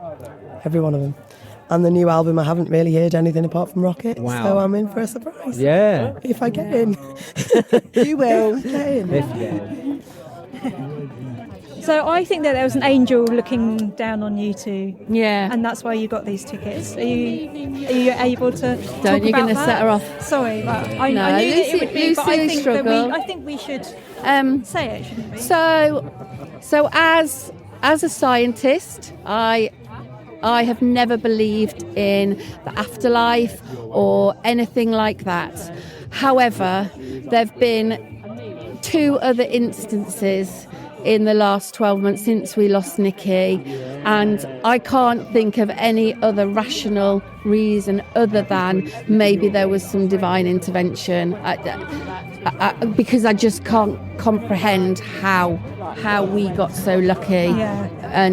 And also when we got the ticket in Bath, you know, of all the people in the queue, and the lady just came up and tapped Lucy on the shoulder. So and she's just there all the time, even just sitting here doing some banners, and you know, we were just like slagging her off, saying she still owes me 50 quid for a ticket, and it's a bit dramatic to go and die, isn't it? But she would have laughed at that. This is her manor, and BRITPOP. She was local, yeah. Oh, absolutely. She was probably no more than 10 minutes away from here. So. And BRITPOP, that genre of music, was absolutely Nikki through and through. So, you know, we're here. We're going to live it for her. Yeah, oh my God, I'm getting my chest. No, it's fine. No, it's fine. It's fine. It's just, It's nice to remember her. But there's no logic to the ticket thing. That's when I think we did have someone looking over us. I mean, for people to have less than number 100 in that queue and not get tickets, and for me to have 8,000 plus in front of me, and after one refresh, get 2 tickets. I mean, how do you explain that other than the fact that someone was looking over us? So thank you, Nikki. Love you. Yeah.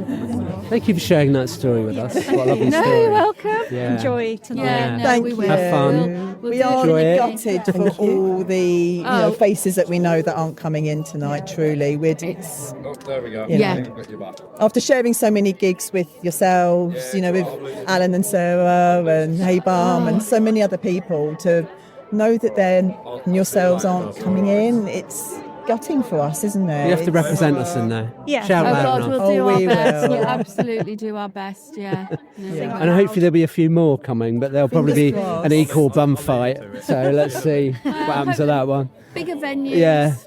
More availability. Hopefully. Yeah. Maybe we'll do it in Robbie's back garden at some point again, you know. That was the plan once, wasn't We it? need Operation Pillow Fight version 2 for that. He hasn't got a big enough back garden anymore. No. I mean, maybe in America, you know. I don't mind going to Miami. Yeah, that would be good, wouldn't it? Catch a plane. Yeah, No problem. yeah, that would work out all right. We'll have a lovely gig. Enjoy it. Thank you. Guys. Oh, beautiful story. Yeah, very much so. Yeah. Bless. So, fitting to put that in around the definitely. Angels song. Yes. So then, of course, it was South of the Border. And I liked his introduction to this song. Yeah. Do you want to tell us about You it? can Is you it can say it, Matt. I'm I'm going to let you do it. I'm going to say it. Oh, okay. So he said that he wasn't what you'd imagine a typical alcoholic to be, drinking all day, every day. Instead, he'd go on a 4-day bender, and then he'd get the train to Stoke, where his mum would nurse him back to health, where he'd get the train back south of the border, and then he'd go on another 4-day bender. Then he said it was only in the past few days that Jerry found out its real meaning, as he always thought it was about cunnilingus. That's what he said, wasn't it? Yeah, and Jerry was there nodding. Yeah. Oh, it cracked But me it was up. a euphemism for that. No. So yeah, that was He should have listened to our intro. podcast, and then he'd have known if he'd listened to the Life Thru A Lens. When he was reading these descriptions out, it reminded me of our first proper podcast. Yeah, the that we first did, 'cause episode, obviously that was the first album that we did. Yeah, so where we talked about the meaning behind all the we had the songs. meanings right, so it was a good job. Really. Yeah. Yeah, South of the Border. That was another one. Good to It's good to hear it live, wasn't it, Mandy? Yep. So good. So good. Oh. You just forget how good these songs are. Oh. Stand the test of time. You know, as well, he does like his tours, like he's done Britpop, and he always brings Monsoon in. Yeah. Or something like that, yeah? Why doesn't he chuck some of these in? I know. That's what I want. He needs to chuck some of these in. Like, That's what I think. The ones that, I know he does a tour and he's like, have to play the hits, but these were hits. Yeah, exactly. Yeah, Everyone knows these songs. They were hits of the time, and, you know, everyone, they're good. All of these songs are bangers that get everyone jumping and everyone going. Yeah, totally. Yes. So, you need to, if you're listening, you need to do this. And then Old Before I Die, another banger. Oh. Another banger. Absolute banger. But he has thrown this one in a few times, hasn't he? Yeah, he has, So we can, let him off for that one. He's thrown that one in. It's a good tune. It is. And then after that song, he kind of looked back on his, because it went to number 2 in the charts, and then he started saying how every single after that just dropped like a fucking stone. Yeah. And he started saying how, the next one was like number 7, and then it was like number 15, and then he's like, what am I going to do? And then he said the album came out and sold 33,000 copies in 3 months. And he was like, I'm definitely fucked. And then apparently one fan like shouted out that they'd bought a copy. I think someone in the front row. I don't know who it was. Yeah. And he was like, couldn't you have bought another 300,000? Oh, God. But back in the day, that was what it was all about. It was, obviously we didn't have all these other music channels. It was how many record CDs that you sold. Someone actually went to our price. Physical and bought. copies. Yeah. That's Or it. Billy's. Yeah. Physical copies. That's what made the difference. And Yeah. must have been a scary time. Yeah. Yeah. As we know, angels save the day, so it's all good. Yeah, And we're it's here, all and we're good. here all It's these all years good. later talking about it. Right, shall we hear from our next Q person? Yes. Who have we got? It's Jane. Oh, Jane, that we was on our 50th birthday. Yes. Episode. And Jane, who we met in Bath. We didn't interview her in Bath, but we met her in Bath. Jane, who was Jane and Sue's, if anyone remembers That's their right. story. So let's hear from her. So we've got someone who you might recognise her voice because she was on our 50th birthday episode. What's your name? Jane Chapman. Hi guys. I think you might remember me with Annie, but you also might remember me with my friend Susan in Bath when we had the most fabulous time together. And just to say, really grateful that I had the opportunity to make this gig. I've tried before for some of the exclusive things and never got in. So I feel well done. blessed for that, Yeah. totally blessed. Got Susan a ticket as well. Then she told me she was in Mallorca. So she's busy doing Pilates. She didn't want to fly back for this. No, and then she fly back. did, but her okay. husband wouldn't let her. I would have fair divorced you. She's That would've busy been doing it, she's busy doing Pilates on the beach to Robbie Williams and a bit of cycling to Robbie Williams, and always in my wingman. We go to a lot of music gigs together. We went to Download after Robbie together. Is Wenda, who's come with me today. But there is a little bit of a funny story because I didn't read the tickets properly. My son purchased them on his account and sent them, didn't send them, gave them to me. And Wenda and I thought the gig was starting at 8 o'clock tonight. And we only discovered while we were sat here at about 4 o'clock that we wouldn't be going until 10:15 to actually see Robbie. Well, the doors open at 8. Yeah. He's on stage at 10:45, Yeah. I think. Yeah, sorry, Quite a 11:45. late start. Yeah, he's on Graham Norton tonight. I believe so. So have you had to book yourselves a hotel? No, we were lucky. We stayed with some friends when we came down last night. And they rang us to see how we'd managed this morning and everything. Yeah. And she was still in bed, and we were like, "Can we come home later, please?" So basically, we're going back to their house to stay. Well, that's lucky then. Yeah. Got plenty of friends that can help us out, so that's good. But yeah, Wenda and I, we went to see Robbie a long time ago when he came back into the Take That Fold in Dublin. Absolutely stunning evening. But there is a little bit of a lovely twist, because that night Rob pinched out of my hand that I was offering to him a pair of pants which had stars and stripes on, and wore them back on stage on his head. And the girls all had shower caps on, and Mark and I think it was one of the others, Jason, grabbed the shower cap as well. And we were in quite a luxury hotel, but we hadn't seen that it all gone on the big screen. And when we got back to the hotel that evening, we got a big cheer in the lounge in the hotel. So it's not Wenda's first Robbie rodeo. Really. Did you bring any pants this evening? No pants. I'm 60 this year. I don't think you... Big granny pants. Oh dear. And so, is there a song that you're looking forward to, maybe from Life Thru A Lens? I like Lazy Days. Lazy Days, because I think it's the epitome of what Rob likes. To be fair, he likes a lazy day in bed. Yeah. It's his comfortable Definitely. place. And I think that's a lovely way to spend a day. I don't get many of them, but if I could choose, so I really like that. I like Human off the BRITPOP album. Yeah. I'm just looking forward to spending the time in there, enjoying every minute and not having a phone. Yeah. Oh, yeah. It's going to be unique, isn't it? Yeah, without a phone. absolutely fabulous. A really different take on a gig. It'll be like the 90s. Maybe it will. then. Maybe more gigs should do that. Although it is nice to take a photo every now and again, but yeah.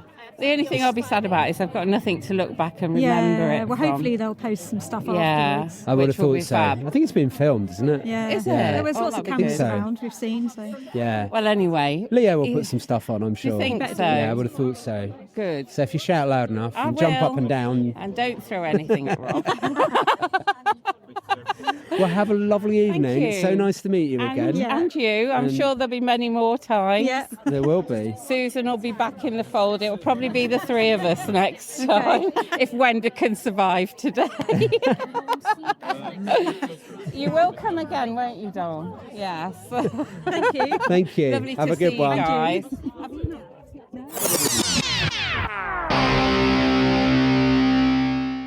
Hi, I'm Robbie Williams, and you're listening to Robbie Williams Rewind with the Champions. Oh, Jane's always a good laugh. We had a lovely day with her. She just happened to sit behind us in the queue in Bath, and I went off to the toilet. When I came back, Matt was like, "Speak a minute," and Yeah, so listen to this lady speak and see if you can work out who it is. And you sort of didn't. I did. I you could recognised her yeah. voice. I was like, I do know that voice. And then I was like, yes, I know. Yeah, and I worked out. She'd recorded How a bad is clip. that? Yeah. It was lovely. Oh. So, where did we get to? So One of God's Better People Yes. was next. Rob said it was written about all the people I really liked who were the kindest, most compassionate and most empathetic people. None of them had a clue how wonderful they were and still are. This is about them and you. And then he said, I told 6 different women that the song was about them. It's true. And 3 of them found out. I'd always thought this song was about his mum, didn't you, Mandy? I did, yeah. Yeah. Yeah. I think that's how he described it on the episode, isn't it? I'm sure we said it was about his mum, yeah. But Yeah. obviously, yeah, that's funny. But yeah, it was lovely to hear One of God's Better People, wasn't it? Beautiful song. Beautiful song.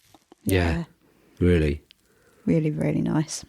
Yeah, and it kind of reminds you when you think about how the album's structured, you know, in terms of the sequence. Obviously, that one's a beautiful ballad melody. Yeah. I think that was the end of the A side on the Oh, cassette. was it? Okay, that makes sense. And then, was that obviously- right? On the cassette, it was like one Yeah, of God's Better yeah. People in the end when of the he, A side. When he sang that Dingwalls, though, he did at the end. He did say, after he'd done his spiel about everyone else, he said, "And it's for you guys." Yes, I did think he appreciated us. Well, us being us lot, but yeah, yeah, it was nice. very. And then we weirdly had "Let Me Entertain You" in the middle of the gig. Yeah, in the middle. Sorry, just thinking that. Yeah. Where do you want this on the set list? Bobby was like, second. I was like, third. No, you just want me to fuck it off. Didn't know where to look. I was like, oh no. Does my face really say it all every time you sing that song? It's because I can't bounce now because of my back. I think he just thinks I'm demotivated. Oh. Well, the whole place went crazy, I thought, when he was singing this. Yes. It did. Everyone was jumping up and down with their arms in the air and just loving it. Yeah. Yeah. You cannot go wrong with that song. No. I can hear that over and over and over and over again, and I don't really get bored of it. There's not many songs like that, really. So, yeah. And he told the story about, so he said, Guy's roof was leaking. He was about to pack in music to become a teacher. It was either the first or the second day. I was in his living room and I was watching something called Rock and Roll Circus, which was a film from the 60s. It featured on the Rolling Stones and the Beatles, all manner of rockers that were current and of the now, and I loved it. I said, I want something like this, Guy. We went upstairs and we wrote this song. Oh. And bang out it came. Bang. Yeah. And it still bangs. It does, doesn't it? I mean, I think we said on the episode, it's timeless. Yeah. I mean, most of his songs are, but that one particularly is timeless. Yeah. You know? Yeah. Or every wedding you go to, every party you go to, always comes out, doesn't it? Yeah. Always. Yeah. It's a dance floor filler. But shall we hear from another one of our Q guests? Okay. Yeah, this time it's our friend Zoe. So let's hear from Zoe. We're with Zoe from our Swings Both Ways Part 1, was it? Episode? Yeah. Yeah. Well, hi, Zoe. Zoe Hello. Hello. Hey up. Right. Yeah. Do you want to read us out your sign? It says, "Hello, sir. I came south of the border with no ticket. It's killing me. I'm looking for an angel to boost my ego a go-go. I'm desperate for Robbie to entertain me and to hear Life Thru a Lens live." Very good. And which one of those songs are you most wanting to hear if you do get in? Of what's written down here, I would say "Killing Me." I would most love to hear "Baby Girl Window" live, though. Oh, wow, yes. Yeah. That'd be quite unique, wouldn't it? Yeah. It would be. Cool. So yeah, a lot of these songs are songs we don't get to hear live, so it would be a dream come true. It's what the fans want to hear, right? Yeah, absolutely. Yeah. Different set list. Old school, new school, you know, a bit of like everything. Yeah. Yeah. And what about off BRITPOP? Which songs are you enjoying so far? So far, I like... Oh my gosh, my mind's gone blank. Pretty good. Pretty Face. Sorry, that was actually my favourite at the listening party. Yeah. And obviously Rocket's been great. It's been the opener for the show, the BRITPOP tour.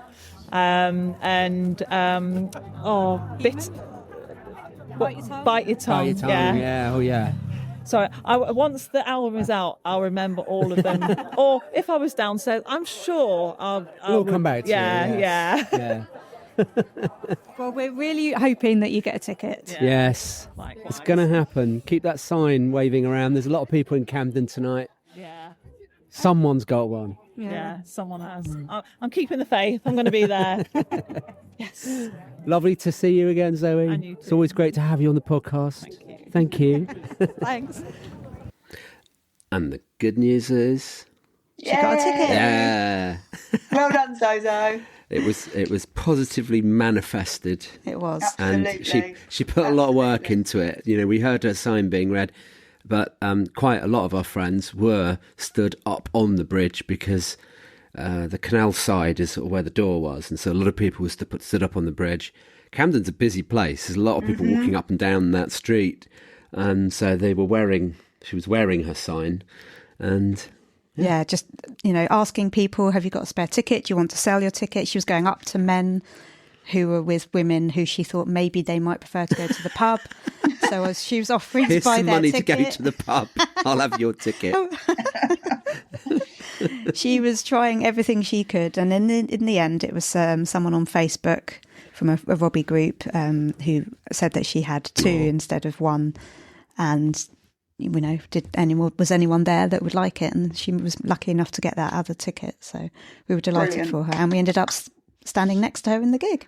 Yeah, it all worked out. It did. So then he did Killing Me. Beautiful, really nice song. Yeah, really nice song. We spoke about that with Mark earlier, didn't we? We did, yes. Yeah. And then Clean. I love Clean. Clean's a good song, but when he did it in 1997, he didn't do Clean. That's what I was going to say. I don't remember him doing it back then. No, it wasn't on the set list. He missed it out. All the others were from the album, but he did a David Bowie cover, and then he did Back for Good, his version. Mm-hmm. Yeah, so that was the first time we've heard Clean live, wasn't it? Yes. Yeah, that's what I thought. Yeah. I've never heard it live before. Yeah, that was exciting. And he, before playing that, he shouted out like Oasis, Pulp, Blur, Supergrass, and also Black Grape. And he said that Black Grape had an album out called It's Great When You're Straight, Yeah. He said, I went into the studio to write a song with that sort of flippancy about drug addiction, I suppose. It was the irony of me walking around town with a Betty Ford t-shirt on, a Just Been to Rehab t-shirt. I went in and wrote a song called Clean. And that's how he introduced it. And it was good. It was very good. Yeah. I can't believe we're coming to the end of Life Thru A Lens nearly. I know. Should we move on to Baby Girl Window? Yes. So he introduced this by saying that it was written for Sam Beckinsale, whose dad, Richard Beckinsale, was in Porridge and who died when he was quite young, when his children were young. But he said that his mum was friends with Sam Beckinsale. That's what he said, wasn't it? Yep, I didn't know that. I didn't know that. That was a piece of info that hasn't. Well, I don't think it's been out before, but I hadn't heard it anyway. So I was a bit like, oh, okay. Yeah. And so that it made sense then as to why he'd written this song, for these people, because we didn't know that they knew each other. So no, not a clue. Yeah. I mean, I really like that song. I found that. I mean, we knew this backstory obviously because we've told it on the podcast, but I found that song particularly emotional. Very. I was looking around on that one, and there was a lot of people. Yeah, it was like, annoyingly, there was a few people moving to go to the toilet as well, which pissed me off, or leaving during that point. But yeah, that song was just incredible, really heartfelt, and it was nice to hear. Yeah, beautiful song. And the bit came next that we were all hoping for. Yes. Hello, Sir. Bobby Brown's favourite. Is it? She sobbed the whole way through. Oh, did she? Oh, bless. Yeah. Oh. Yeah. She loves that. What, Hello, Sir? Yeah. Well, the thing is, we didn't actually have to wait, because obviously when you're listening to the hidden track, normally you've got to wait or forward it on. And you just, I don't know whether you caught it, but I think just before he did it, a cheeky grin was on his face, like just a little cheeky grin, and you could see he was looking forward to saying it. Yeah. Yeah. And then everyone joined in. Well, everyone. I say everyone. The hardcore fans that know the words joined in, and and everybody shouted out "Kiss my arse" at the end. Yeah. It was a moment. That was a real moment, that, actually. That's brilliant. Brilliant. Oh, it was so good. And then he just kind of said, right, see you in 10. See you in 10 minutes. Yeah, 10-minute break. And then that it's was like, nice. Did that just happen? Yeah. Oh, wow. It was very weird to have a 10-minute break and actually be able to go to the bar or go to the toilet or just walk about, go and say hello to someone, and then go back to your spot. It was really weird. Yeah. It doesn't normally happen in a gig. Not for us anyway, because once we're in, we're in. Yeah. I don't know whether the front... It was at that point I realised Ida was with him. Yeah. We could see her in the little officey bit round the back of the stage. Oh, right. Which was nice. Yeah. Nice to know that she was there. Yeah. Yes. Yeah, we didn't see her at all. Yeah, normally we spot Apparently her, she was don't stood we? right behind us. Yeah, she was in the mixing desk for a bit, stood in there. But we didn't. I mean, I didn't spend a lot. Disguise on. Didn't spend a lot of time turning round, to be honest. No. We were kind of, so yeah. Oh, that's nice. And then at the stroke of midnight, pretty much on the dot, at the time that Britpop should have been released, if it wasn't for Taylor Swift, he sung Britpop. Actually, should we do the quote from what he said about why it changed? We assumed that he might say something about it. Yeah, it's nice that he's just honest and just tells the truth about things and doesn't try to make stuff up. So he said, where is it?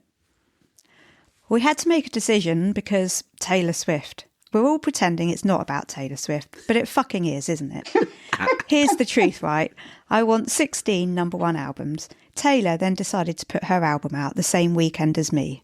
It was not quite true, Rob. It was the week before, but, I was like, for fuck's sake, I'll put it out the next week. And they were like, she does these other deluxe versions.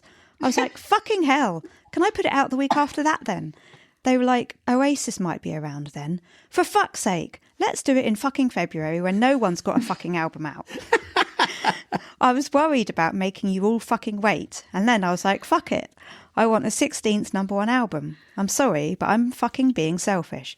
How many times in your life do you get to have the most number one albums the UK's ever fucking had?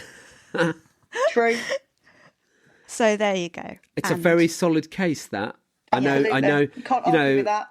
We all know, I'm sure you've seen it, Mandy, on all the fan pages and different things that are on the socials.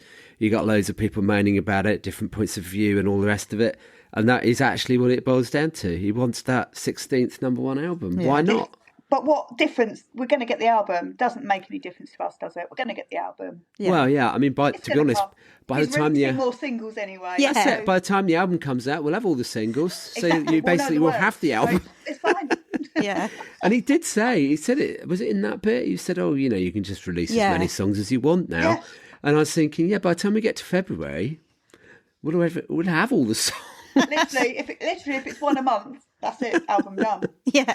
We might hold a couple back, but yeah. So that was a nice intro to Britpop, wasn't it? An honest account. Yeah. We relayed that to our daughter, who's a massive Taylor Swift fan. Well, I didn't read out that exact quote. Well, not quite the same words. You missed out the bleeps. I did see on Twitter someone had shared that quote, and they were like, do a drinking game with every time Robbie says fuck. Oh yeah. He's quickly pissed doing that. Yeah. So yeah, Rocket. That was that went down really well, I thought. It did, but did it not feel very weird to you that he wasn't doing his dancing his bass suit? It was a bit like, oh. Yeah, he's just singing it, yeah. It's just a raw version banging, of it. Brilliant. Everyone loved it, but it was just weird to see it stripped back like that. Yeah. Because it was like, oh, what's going on? And you expect his Rocket to be there and the dancers to be there, but it just proves that it can be brilliant, cut back. Yes. But it's the still band, a banger. You're right, it was different, but the band really went for it. Carl was thrashing away on the drums and the guys on the guitars would go for it. It was a totally different energy, though, you're right, because there wasn't all the razzmatazz, it was just the music, the singer, bang. It was because the band was so close to the audience. Yeah. They were just going for it. Like Cole's face, like Tom, like Jerry, they were all like, their faces were just like... Yeah, I suppose you're not normally that for close. Gary Nuttall, he must think, wow, to be doing this again. Oh, yeah. Yeah.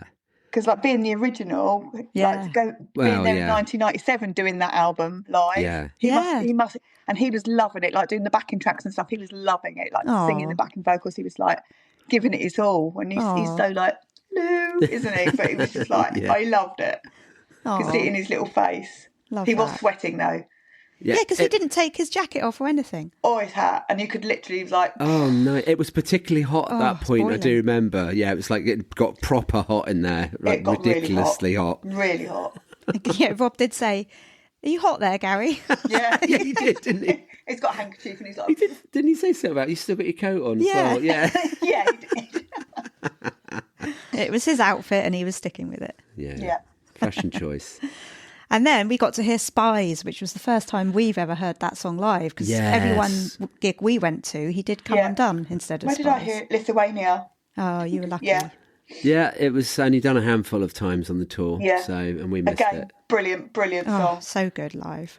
Absolutely the right song to follow Rocket. Not that that's what I told him when I saw him, but I put that there.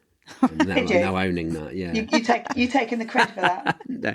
But when I heard it, like when they gave us some options, I was like, that is the one to go next, because he wanted something to follow the same level as Rocket. He wanted the guitars and the kind of rock feel, and it's got that. It's a completely different song to Rocket, but that was a number 9 for me, Spies. Number 9, out of 10. 9 out of 10, 9 out of 10, yeah. I think one was high. Yeah. So he said, "You won't believe how many times the melody has changed in that chorus, because it sounded like the song that it still fucking sounds like. It's totally fucking different, Noel. Don't have a brass neck and sue me. All the fucking things you've nicked." I.e. Champagne Supernova, allegedly. Let's not get in trouble for that. So obviously there was a bit of an issue there then. Yeah, I guess with the chorus line. Yeah. I don't really think it does sound like Champagne Supernova. I don't. No. No. But then when he like hummed a bit, or like sort of when he hummed a bit at the end, it was like a bit like, oh, actually. Yeah, because he hummed it and then he went into Champagne Supernova. Yeah. And so that made it sound like it. Yeah. But when you hear it, I don't think it does. No. It's a song in its own right. And I love it. I love it too. But I must say, I was looking around at the people in the crowd even during Life Thru a Lens, there was quite a lot of men around us who were not singing along, even to Life Thru a Lens songs. It's like they weren't real fans. It's got to be said. Yeah. Sadly. Yeah. And then even during some of these songs that have been released off BRITPOP, there were still people there that didn't seem to know them, and that annoyed me. It's like, why are you here if you haven't listened to these songs? Well, you've got to think, like, we thought that gig was buzzing, but you've got to think, can you imagine what that gig would have been like if it had been full of fans? Yeah, exactly. An under the radar audience, but the roof would have come off. Yeah. Yes. That would have been crazy. Yeah. Crazy. Definitely. Yeah. Maybe I don't know, maybe live and learn, maybe he'll think next time. Yeah. Because he must look around and see these people just standing there with their pint, not even giving, whether they're here or whether they're down the road seeing someone else. Yeah. It's Robbie Williams. If you like Robbie Williams, you need to be there. Yeah. It's just weird. And of course, the venue was such that, I mean, obviously he can see people a mile off anyway, even when he's in the stadium. But in there, he could see absolutely everyone. Front to back, side to side. He could probably see the bar staff. Yeah. But I think because he wasn't being cheeky Robbie, he didn't do like, why are you going to the toilet now? All those things he normally says. He just he was happy and he got on with it, didn't he? Yeah. And he probably knew that there was going to be a bit of a mixed crowd in there, right? Yeah.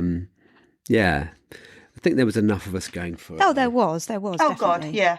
Yeah, and my voice is proving that now. Yeah.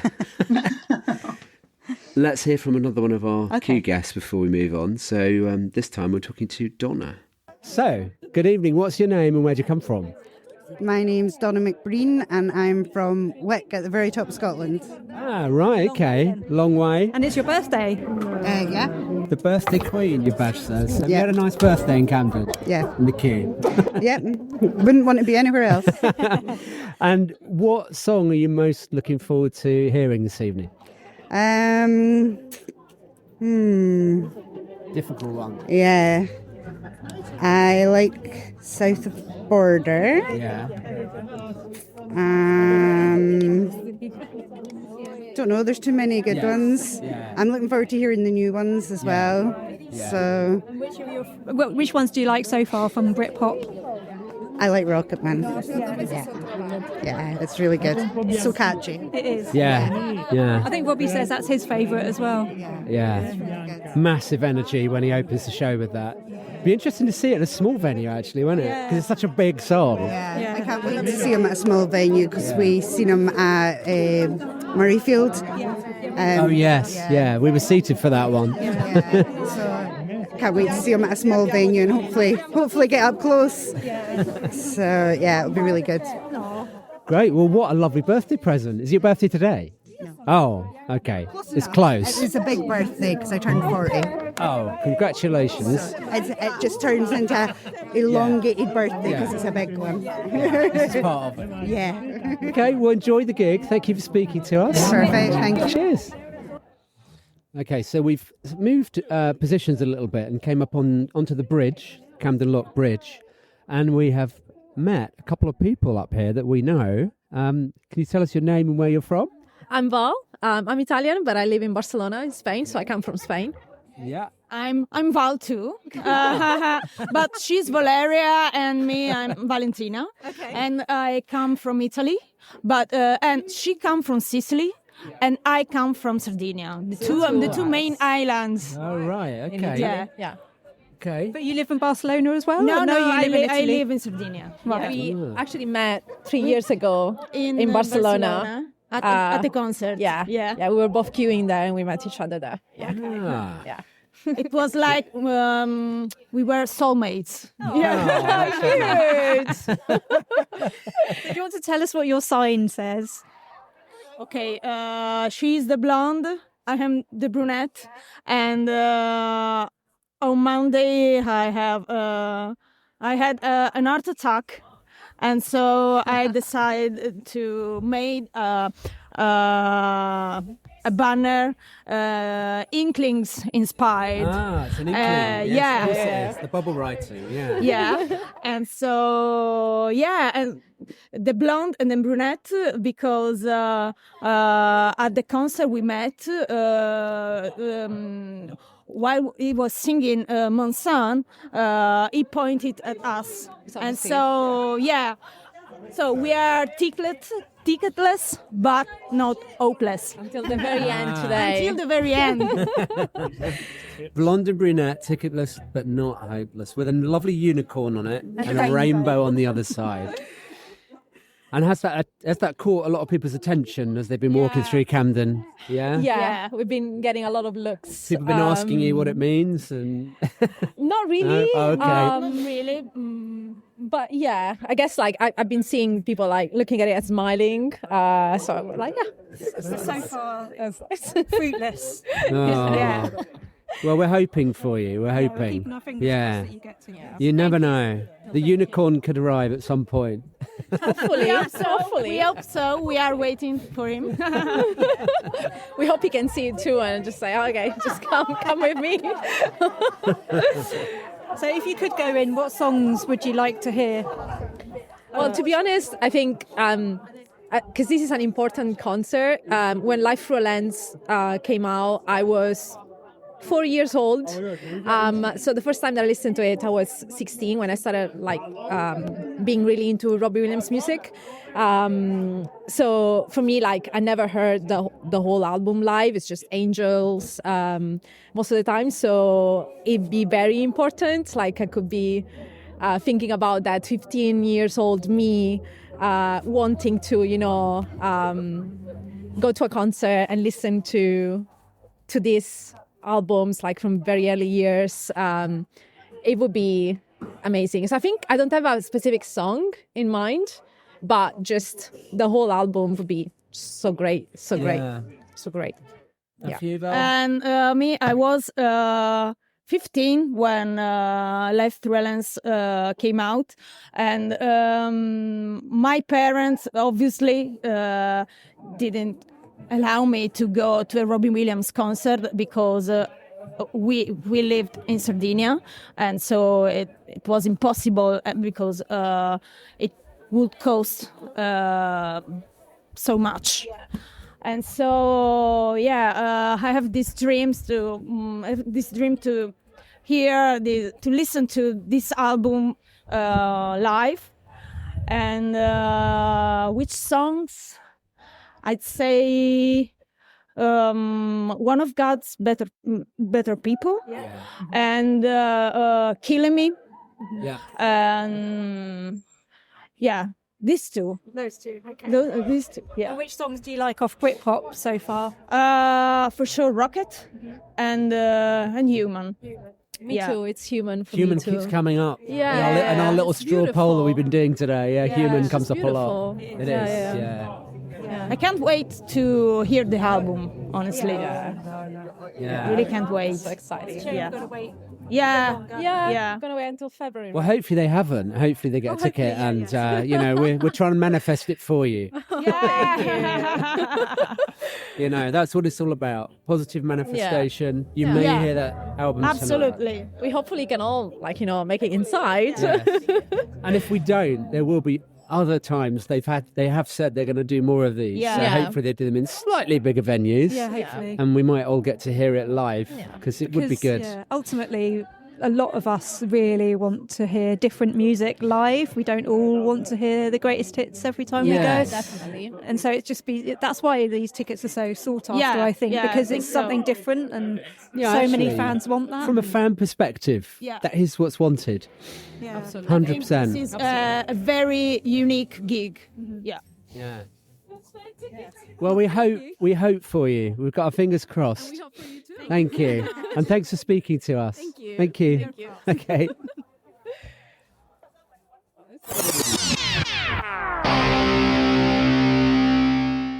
Hi, I'm Robbie Williams, and you're listening to Robbie Williams Rewind with the Champions.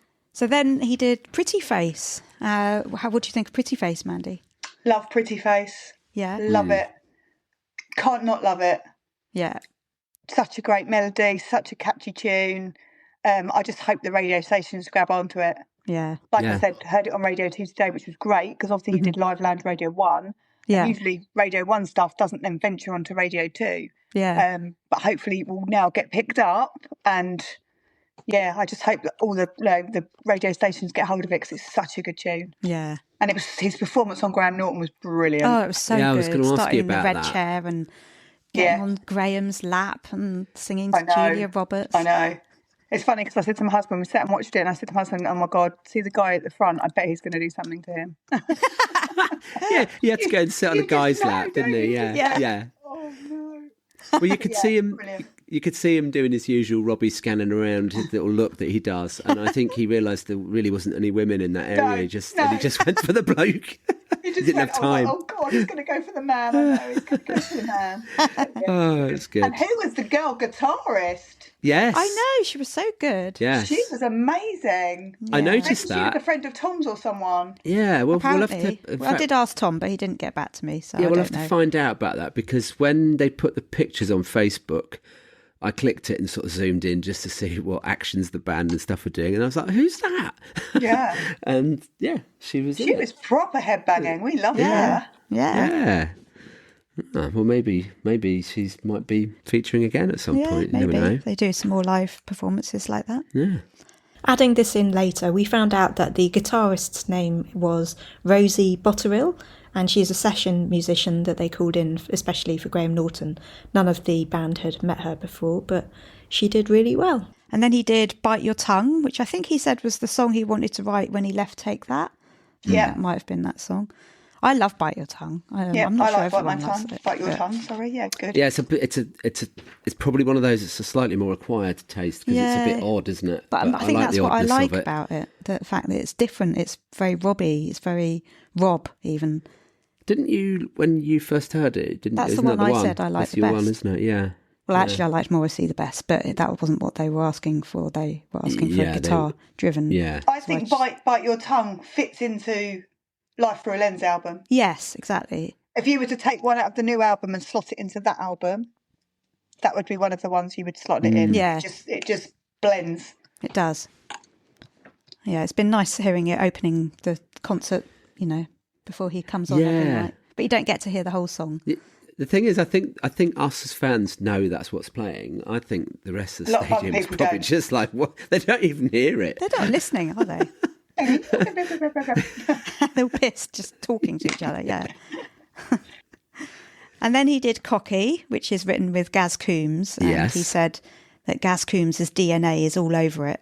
And that song goes, you get to talk to Jesus, I get to talk to God. I really liked that on during listening to it during this gig. I really liked it, but at the listening party, I wasn't as keen. Exactly the same, Luce. Exactly the same with me. I didn't pick up on it really at the listening party. I was just like, I could leave it, take it or leave it. It wasn't one for me. But seeing it live in its entirety, it was totally changed my. Yeah, Same. Brilliant. I loved it. I wonder whether they've changed it a little bit. Because to me, it didn't sound quite. It still had that Gaz Coombs feel to it. Yeah, but I can't remember it didn't sound whether. the same. Yeah, I think it's been changed because I looked to Lucy and I was like, "Have I heard this one?" And she's like, "Yeah, it's the Gaz Coombs one." I'm like, "Oh yeah," but it didn't half sound different. Maybe it was just me, but because they were still fiddling with some of the arrangements, weren't they, when we heard it? So yeah, and that one's a little bit different to all the others, isn't it? It's sort of. It fits there quite well, but it is, different song. And then he did All My Life, and he said that that's going to be the next single. Next single, yeah. Like that. That was good. Good tune. I can't really remember it now, how it goes. Can you? No, I can't fully remember it. I think it's going to be one of the ones that grows on you rather than hits you, like Pretty Faces hit you straight away. Yeah. And you're straight onto it. I think All My Life is a bit like Human. It's a bit like in that sort of genre rather than Rocky. Yeah, I think you're right. Yeah. As a single, I don't think what else could you release as a single really. Morrissey. Yeah, but I loved Morrissey. I loved we'll get it, to Morrissey, but I don't. I think it'd be perfect single. Do you think some people might not get the comedy irony of it though. We get it because we understand what Rob's trying to do. I think let's talk about it when we come to Morrissey, but there might, I don't know. Well, we could just I love it. Morrissey now. But we've got some more people to hear from from the queue. So let's hear from Jenna and Chrissy. So we've got Jenna and what's your name? Chrissy. Chrissy. And where are you from, Chrissy? Edinburgh. And where are you from, Jenna? Washington, United States. So what song are you looking forward to the most? I'm thinking Baby Girl Window. Oh, yes. Yeah. That's a good one. I think I might cry. I think for me, Life Thru A Lens, just because I think hearing that, I've never heard that song live. Yeah. And that to me is just that album. Yeah. So, it's a very nostalgic song too, isn't it? Yeah. And did you go and see Robbie in the 90's on his... I did. I actually went to the Life Thru A Lens launch in Paris. Right. Cool. So yeah. So this is like full circle moment in life. Yeah. It was amazing. Yeah, because we got to do like the meet and greet, the sound or the press conference, and then we had the full concert. Wow. Yeah. Did you win tickets? Cool. Yeah, I won them on the radio. Wow. Oh, well done. Yeah.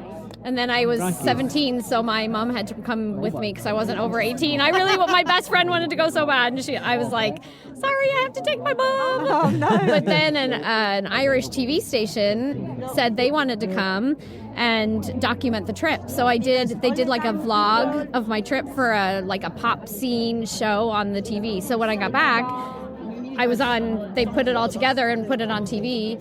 So I'd be out, at a nightclub and they'd be like, you're that girl that was on TV last night. And I'm like, oh my gosh. They're like, you like Robbie Williams? Yeah, it was pretty crazy. But it was super fun. Yeah. So it's like full circle. Total full circle. And then, you just got them on Ticketmaster, didn't you? Yeah, there was not anyone in the queue in front of me. You see the number and all that. So I just you got were straight first. in. Yeah. It was so weird. Good karma then, I obviously. couldn't believe it. And I was supposed to fly home today, and then I was like, if I get tickets, I'll change my flight. So yeah, I'm flying home You've seen a lot tomorrow. of shows this week from what I've seen on Facebook. This is number 3. Not all Robbie. No, I wish. That would be good. Yes. And what about BRITPOP? What are you I don't like it. Spies. Yes. And Pocket Rocket as well. I hope he sings that. Yeah. Oh, yeah, nice slow down version. Same. Yeah. Definitely same. And I want to hear new. I'm like so excited to hear stuff that we haven't heard. See what the vibe is, Yeah. Well, have a great night. Thank you. Yeah, enjoy it. To you. Thank you. Yeah. Thank you. We'll talk to you soon. So we didn't get Pocket Rocket. No, but they that's did okay. play it when the gig had finished. They kind of was it playing at the end? Played it Yeah. into like they do at the concerts. Yes. Yeah. That was nice. I like Pocket Rocket. I like Pocket Rocket. Yes. Then he did Human. I loved hearing Human live, didn't you? I loved Human. Oh God, it was so good. In fact, outside, because we spoke to a lot of people, we didn't interview everyone that we spoke to, but Human was the one that kept coming up that people wanted to hear from BRITPOP. Yeah. Okay. There's a few others as well, but that was the one that consistently kept coming up, wasn't it? Human. So, and I did spend some time watching the girls doing the backing singing during Human, and I was just like, oh, it's just so beautiful. And yeah, it's a beautiful song. Yeah, and so relevant at the moment, eh? Yeah. Yeah. Oh, yeah, we should say what he said about that. He said it's about how we've been shown in films and things that AI might take over the human race in the future. But he was like, we're too fucking human to let that happen. We're too smart. We've got hearts. We've got souls. That being said, this is a song about our dystopian future. Yeah, so. I love the video for that one as well. Brilliant. Oh, it's ace. Yeah, really good. So then on to Morrissey, which is my favourite, I think. I know I keep going on about it. I just bloody love it. When we first heard this, I was just in hysterics. I was trying to listen to it, but because it's so funny and so tongue-in-cheek and so Rob, I was just laughing my head off. And I was like, right, stop laughing, Matt. You need to listen to it. And who did he write it with? Gary Barlow. Yeah. Mr. Gary Barlow. It's just really, you know, it's got a great catchy tune and it's funny. Yeah. It's interesting lyrics. I just think it's perfect. That'd be a great one for the Graham Norton show. Oh, yeah. Can you imagine? Yeah. I think his often on his albums he does have at least one slightly sort of tongue-in-cheek, jokey sort of track, doesn't he? I mean, all his lyrics have got comedic value, but I think that's the one for this album. Yeah, probably. And I know what Mandy's saying. I don't think that. I don't know. He might release it as a single. He might release them all as singles, but. The way it's going. I can understand why they think that one might get misunderstood and misrepresented and twisted and, you know. I know, but just think of all the press that would be around it would. and, It would. The interest in that song and the fact that it's written with Gary, the fact it's about Morrissey. I just think it would get played. Yeah, probably, yeah. It's a good song. Yeah. It'd be interesting to see what he gets from the Live Lounge performance of the Chaise Lounge Wet Leg song. Yeah. To see if he gets any younger interest into that. And I think it'll be the same sort of thing with that song. Yeah. Like, you know, as a fan of Morrissey, would you be like, oh my God, yeah, you know, it's a good song. Yeah.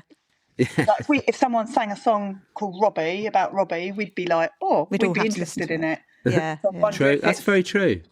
If it would work the other way, like, you know, fans of Morrissey are going to be like, oh yeah, this is a track that Robbie's done with Gary Barlow, and it's like, yeah, you never know. Yeah. But doesn't he also in that song make a bit of a point about the fact that Morrissey said something about him once? I'm trying to... Something about you're not worthy. Yeah, there was some sort of quote. I'm not sure that it was true or not, but Morrissey said something about Robbie, didn't he? Yeah, yeah. And so it's Robbie's charm offensive back to him. But it's meant to be written apparently from the point of view as a stalker. Yeah. Morrissey stalker, so I don't know. Yeah. And then we moved on to You. And I can't remember anything about You. No, and we've got no notes against that one because I don't think... Lucy and I have memory block. I think we're so excited about Morrissey that we can't remember what You was about. Can you, Mandy? Yeah, what can I remember about You? Didn't jump out at me, otherwise I would remember a lot more. But by that time, what was the time? Yes, quarter to 12 in the morning. Yeah, quarter to 1. Yeah. I don't think it was as in bouncy. I think it was more on the sort of spicy sort of level. Yeah. Good tune, but not bouncy. Yeah. Can I say it's a single? I don't know. I see Rocket, Spies, Pretty Face, Human. I can see that obviously they're all really good singles. Yeah. I don't know whether that one to me would be a good single. I think All My Life I can see that, but with You it doesn't stand out for me, but it was late. I don't think we heard it at the listening party, did we? I don't remember it. I don't remember unless that it was one. called something No. else, but I don't remember hearing it before. I No. don't and remember. yeah. I don't remember hearing that one. And it is tough, right? When you probably remember it from a listening party. When you hear a song for the very first time, it's really hard to try and remember the melody, Yeah. the lyrics, Yeah. what you thought about it. It's sort of Especially when you're hearing a load of other songs for the first time at the same time. Yeah. Well, I had the 3.5 hour drive home from the listening party with Hayley. So we were like in the car for 3 hours and we were just going over and over and over it. And it's just like there were certain ones that stuck in your head that were going over. And then the other ones you were like, what was that one? Yeah. Oh, no. Yeah. I can't remember that one because I was really into that one. Yeah, exactly. Yeah. So, yeah. But I think that on that album, you'll always get that one. You have like 10 songs. You'll have like 8 that you'll love and then 2 that you'll be like, yes, I'll listen to it, but it's not up there with my favourites. So you've got a couple more people from the queue. Okay. That we're going to hear from before we finish. And the first one is Marcus Robbie. Mark Hopkins. He's Mark a Robbie Hopkins. tribute act. Oh, he was behind me. He's lovely. Oh. Oh. Yeah. Let's hear from him. Yes, he was very lovely. So we're working our way down the queue here at Camden Lock, and we have met... Hi, I'm Marcus Robbie Williams. It's Marcus Robbie Williams. Good to see you. How are you? Yeah, I'm good. Yeah. I was just saying, we're stood here, it's like 7:30, and I'm cold. I've got shorts on, I'm freezing. But a bit cold the tonight. people are very happy, everyone's really excited. We can't wait to see him. And I wonder what he's going to wear. That's a good question. We think the Hopium red We think tracksuit. Hopium red could be Hopium blue, but I think he'll go red, Do you won't reckon he? he'll wear a Hopium tracksuit? Yeah, I think so. I think he might go for a I colour. think Oh, we're so. moving. We'll walk and talk as we move up This is here. live recorded. Yeah. We've moved 2 meters. There's been a movement in the queue, yes. Right? Yeah, I can't wait. You know, we've been sport with BRITPOP. What an amazing tour. But this is really special. I mean, why he's doing it, don't know. Yeah. But I can't wait. Well, I think there was an original plan behind it, and then they pushed the album release back. Yeah. And then they kind of had to do this one. It must be because of Taylor. So, are there any particular songs? Like, let's look at Life Thru A Lens first. Any that you're looking forward to hearing live? Hopefully, the album version of Lazy Days. Yeah. Where there's that change. Love that bit of that song. And it'd be interesting to see whether he plays it in album order. Yeah. Oh, yeah. That's a good point. Because it'd be a bit odd with Let Me Entertain You, 15. Yeah. So, I can't wait. So excited. How about Britpop? Any stand out there for you? I love Spies. Yeah. Obviously Rocket. Yeah. But it's just really exciting because we know nothing. Well, I know nothing about what is going to be on Britpop. It's so exciting. Yeah. It's pretty good, isn't it? From what we've heard, anyway. Oh, I know, you're so lucky. We haven't heard it live, though. That's the problem. Oh. We've heard it pre-recorded. So. I'm so sorry I can't give you my ticket. But you know what, right? A few people obviously have been coming around like, can I please buy a ticket? And honestly, I wouldn't. We were just saying for $1 million pounds would change our life overnight, right? Yes. I could buy a better van for my gigs and a better speaker system, but like I couldn't do it. No. Honestly.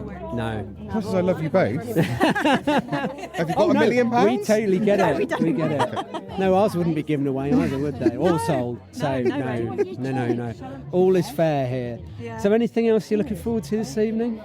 I just to hear Britpop. Yes. And say whether it would be an album order, to hear what it's going to be like. The way Robbie's going, I think, is really exciting. Yeah. Because there's lots of elements of escapology I've been expecting you that seem to be creeping back in. Yeah.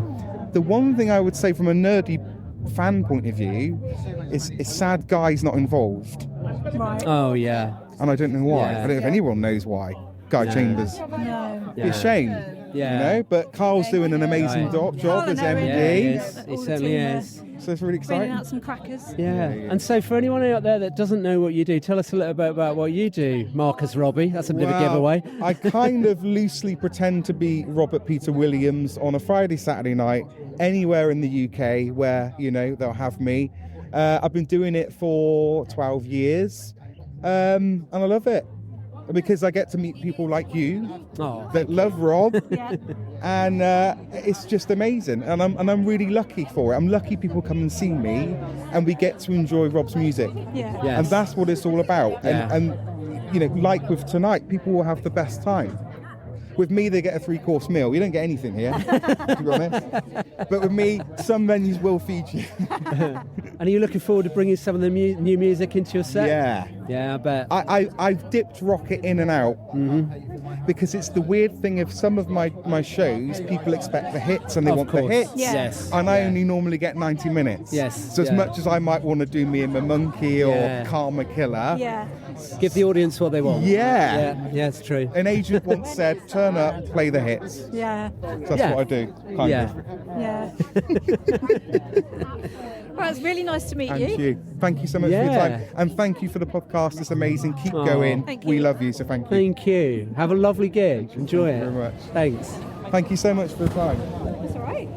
It's so nice. It's nice to meet Mark, wasn't it? Yeah. Yeah. Nice guy. Yeah. Really nice guy. Did Rob spot him in the crowd, like as a Robbie tribute? Like, do you think, or you didn't Don't clock that? know. He was looking at everyone. To be fair, walking up and down, looking at everyone. But I didn't turn round that much. To be fair, Why would you? only to look for you guys. Like in the interval and things like that. And Yeah.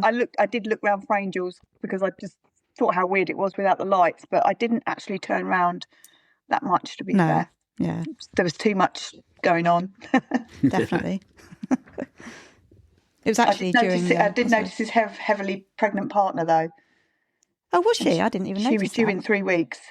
Oh God, I didn't notice that. No, when I we think spoke to them. I think I did, but we didn't get to talk about that. But I think I did. Yeah. See, Yeah. It was dark I did though, tell her to outside. keep her legs crossed. Oh, that probably explains when he said to someone on the socials, "Thanks for the loan of the chair." So I'm assuming that was for her, not him. Yeah. Now it makes sense. They were right by a pillar, which was quite lucky. Because when the last I saw of them, she was like leaning on the pillar. So I Yeah. think maybe someone bought her a chair. Wow, she did well. Goodness. So then we get to the final song of the evening, which is the last song on the standard version of BRITPOP. It's okay until the drugs stop working. And he basically talked about wanting to have a musical called BRITPOP the Musical. He said, "My plan is to have a musical called BRITPOP the Musical. If it ever got made, this song I am about to play will be the ending of Act 1 before the interval." Oh. But then he was a bit disparaging about what he said. It was, Like he it'll wasn't never really happen, going to do it's a not gonna musical. happen. It'd be good though, wouldn't it? Yeah. Yeah. That was Why a good not? song, I thought. Yes. Yeah. I can't remember a lot about it. I can't remember much about it. I'm sure it was good though. It was good. Oh. He had a bit of an angry face going on. Did you notice? Like, Was it a bit more of a sort of rappy type song? Yes. Yeah, I thought that. Yeah. Yeah. Yes. Yeah, I can't remember much more than that. I think it's because of the way he's done the album and he sang the album. Because we knew the first few songs, it was then hard to try and remember what was coming after. Yeah, it was. So to try and keep it all in your... And obviously head. Morrissey was so good that I think that you were hanging on that. Yeah. So the last two were a bit like, oh, that song back there was like really cool. Yeah. Yeah. Yeah, and it was also a bit sad because you kind of knew that it was getting towards the end of the gig. I know, because I was looking over at the set list going, oh, we've only got two. It was also 1 o'clock in the morning at that point, wasn't it? Yeah. Or was it had gone 1 o'clock? No, I think it finished It at was, 10 to 1. But just before 1, It's 1 in the morning. Oh my God. Yeah, so I drove into London so that we could drive home. So I got into bed at 3 Thank a.m. you for driving. Yeah. And then had to get up at 7 for to get our daughter up for school. So not that I'm complaining. And I went back into London the next day. Oh gosh. That's crazy. It was very well worth it. So worth it. And So worth it. it was surreal. Fingers crossed for the next 4, huh? Yeah. We used to go to one of them. Yeah. In a way, I was hoping that it'd be like if you buy for one gig, you gives can't someone get else for a chance another. for another gig. Yeah. Do you see what I mean? So if I was to like say my nearest to me is like London. Yeah. So then if I've bought 2 tickets for London, then I can't then buy 2 tickets for Liverpool. Yeah. But he actually played Wolverhampton, that venue, in 97. Yeah, he did, didn't he? Yeah. I think that's the only one that it's the same. I think when he did Liverpool, it was somewhere else in Liverpool that he played in 97. Because my cousin was, where was it? head of... I think it was the Royal Court Theatre or something like that. That's it, yeah. And then I think he did Hammersmith Palais as the London one. He did. So Brixton Academy's bigger than that. Actually, Hammersmith Palais not there anymore, is it? No. Hammersmith Palais. I think Brixton Academy is 3,400. Ah. And then there's 1,900 for 2 of the venues. Don't know if it's Liverpool and Wolves, but so they're still tiny. Yeah. But Brixton is an amazing venue. It's good because it's sloped. Yeah, I was explaining it to my mate last night, and I was like, if you can get into that one, it'd be really good. But I mean, any of them will be really good. But you get a decent view in the academy, don't you? Yeah. Yeah, we'll have to Something see. to worry about for the next 6 weeks. Yeah. So before we begin to wrap up, shall we hear from a couple more people in the queue? This was Curtis and his mum.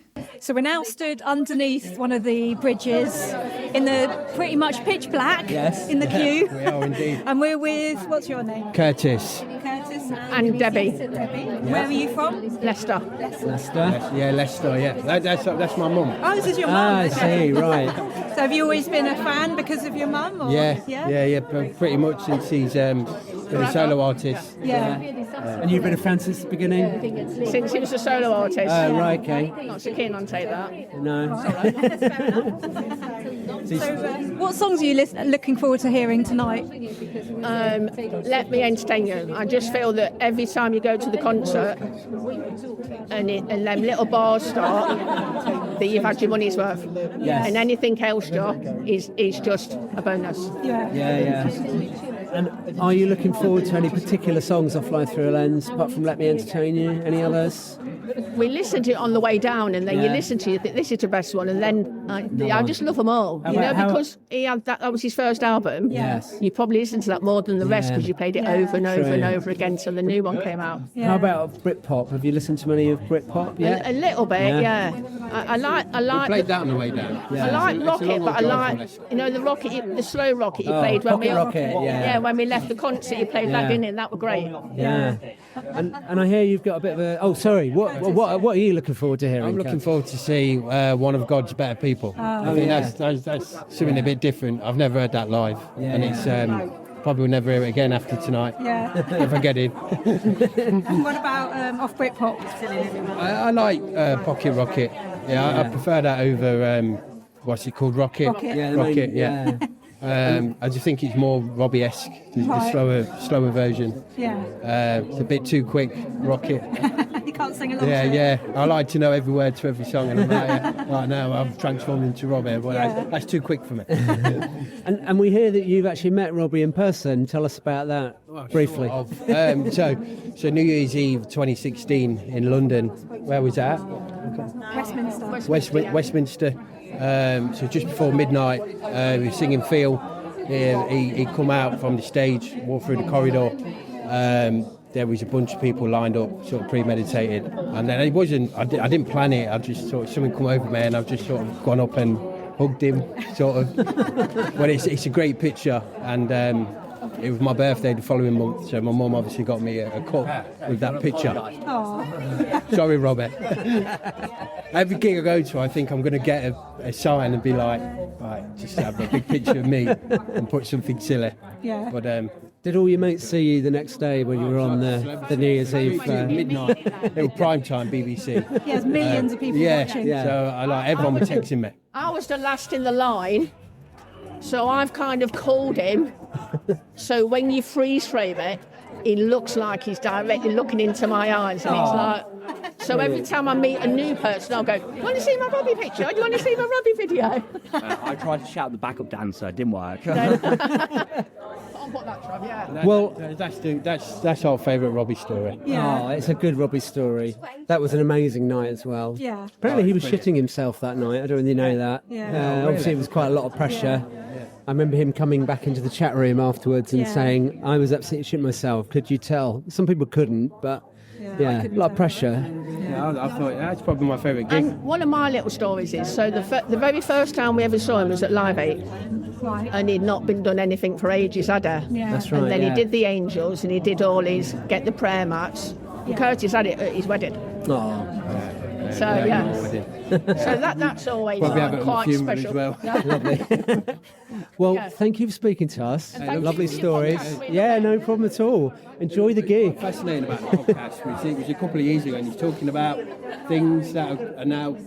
Yeah. Oh, yeah. You did say that. Would you do a concert with just one? Yeah, we did. We asked him. And I said, I've texted Curtis straight. I've watched it really late. Lady gave him the idea. He has picked up on one or two of our ideas. I think so. Lucy always goes, no, he hasn't. I think he does. Yeah. I mean, I did tell him that I wanted Life Thru A Lens as one of them. So. I mean, we did tell him that Spies should be the next single as well. So I did. You did. I didn't. What did you think to his favourite album? When he said the Christmas one? Oh, the Christmas one. Well, was that because it was near Christmas? He was promoting it at the time. He's a clever guy. Yeah. I do like that album. But yeah, I think the reasons he gave were quite valid. Yeah. Maybe you can do it again when it's not Christmas, and then we'll find out what the real favourite. Yes, we will. In fact, favourite song. He has promised to come on the show again when the BRITPOP album actually does come out. So that'll be next year now. So February, March time, we'll probably have him on again. Yes. Yeah. Yes. Yeah. A few times. Also, chance of doing Glastonbury in 2027. Glastonbury, yeah. It will be 30 years. I think it could be an appropriate time to do it. We went for the first time this year, and there was all the rumours, Yes. and we were all just watching, and then Put that sign there as well, that Robbie and then Stewart came out, and then who came out? It weren't Robert. Lewis Capaldi. Oh yeah. No, it It was Lewis Capaldi, didn't it wasn't Lewis. No, it came out. It was I've forgotten who it was. the ginger guy. Bob Simply Red, Mick Hucknall. Oh yeah, no, Lewis doesn't. Yeah, and then and now we're going. He's coming. Yeah. And then it's him, and we're like, I was like, Hucknall, you're kidding, man. I love Glastonbury. I've been there a lot of times. Anna was there 1998 when he played. Cool, very Yeah. I can just about remember it. Yeah, I was about to say, it is a bit of a hazy experience, isn't it? Anyway, have a lovely gig. We'll see you later. Thank you. Bye. All the best. Take care. There we go. Lots of stories in there. There was. Yeah. So that was our last interview that we did before we thought we'd better actually join the queue because we'd found out that we had tickets by then. Yeah. Amazing. Well deserved, guys. Thank you. Yes. Wouldn't have been the same without you. Oh. Thank you. We were prepared to stand outside the door. Yeah.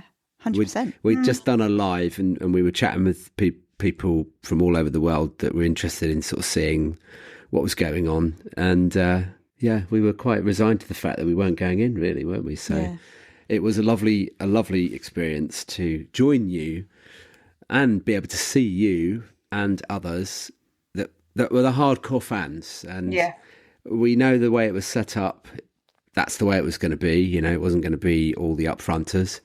But it was nice. I think we represented that group very well. Yeah. We made ourselves heard for the small group that we were. Yeah. Very special gig. I mean, there's a lot. What I noticed, even with you as well, Mandy, and people that we interviewed, lots of full circle moments. You know, people having birthdays. Angels guiding, not angels the song, but angels kind of guiding decisions. All sorts of like interesting full circle moments and special things going on. So like things happened for a reason. Yeah. Yeah, it's nice. And I think he would love that. Yes. He would love that. Yeah. Manifestation and spirituality and And I think that you said it at the beginning, he was so happy, genuinely. Mm-hmm. He was so in the zone. He was so Rob. That was a special thing to see. It felt a bit more like being at the Under the Radar gig, without the Under the Radar crowd. Yeah. With songs which are actually now breaking into the mainstream like crazy. I mean, it's it's quite phenomenal what's happening. And I think we were saying this to Mark earlier on. As fans, we are a little bit biased, but actually, he is hitting the big time in an incredible way. Yeah. And it isn't because there's a record company pouring millions of pounds into advertising. Obviously, they do a bit of that, but it's because of the songs. Yeah, yeah. They're incredible. And he is in, like you said, he's in the best vocal form I think he's probably ever been in. Yeah. There's something special going on. Yeah, definitely. He was on point all evening. It's just I was just watching him, just thinking, wow, you know. He's in the zone, wasn't he? Just that vocal all night was incredible. Yeah. So good. Well, thank you, Mandy, for joining us. You're welcome. Yes, You're welcome. thank you. Lovely. Thank you for having me on. And for listening to all our little interviews that we did with everyone outside as well. No, it's lovely to hear everyone's stories. Makes the night more special, doesn't it, to know that there's stories behind everything. Yeah. There is. There's always a story behind it. It's never just, I bought a ticket and turned up. Yeah. There's always a story. And that's what's so lovely, actually. Or there's always a connection to something. And I think, that's why we love doing it. Yeah. Yeah. So, I know, you do an amazing job. Brilliant. It just keeps us all together. Everyone knows what's going on, and it's like a little family, isn't it? It is. And we like being on the barrier with you, even though we couldn't be on this one. We were only about 5 people away. You were. Maybe you 10. Anyway, thank you so much for coming on. That's okay. Spending You're your Sunday night with us.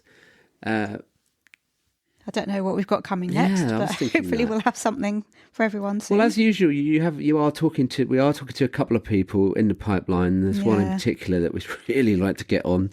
And sometimes these things take months and years, but we will get there. There will be. Well, the team have all got a bit of a break now, haven't they? So no excuses. True. Yeah. True. Problem is, the person we want to get on's about to go on their own tour, so if you can guess who it is. Okay. But, he does want to do it. It's just pinning down a time. But we will have more good stuff coming up. And obviously, next year we'll definitely have more stuff to talk about. Yeah, can't wait. And we will be getting Rob on. We're holding him to that. And we will talk about BRITPOP. And we'll try and dig for some stories that he hasn't already told. Yes. See what else is behind all these songs. Yeah. Yeah. Brilliant. Can't wait, guys. Can't wait. Right. Thanks, Mandy. See you soon. All right. Cheers. Bye. I'll see you soon. Robbie Williams Rewind.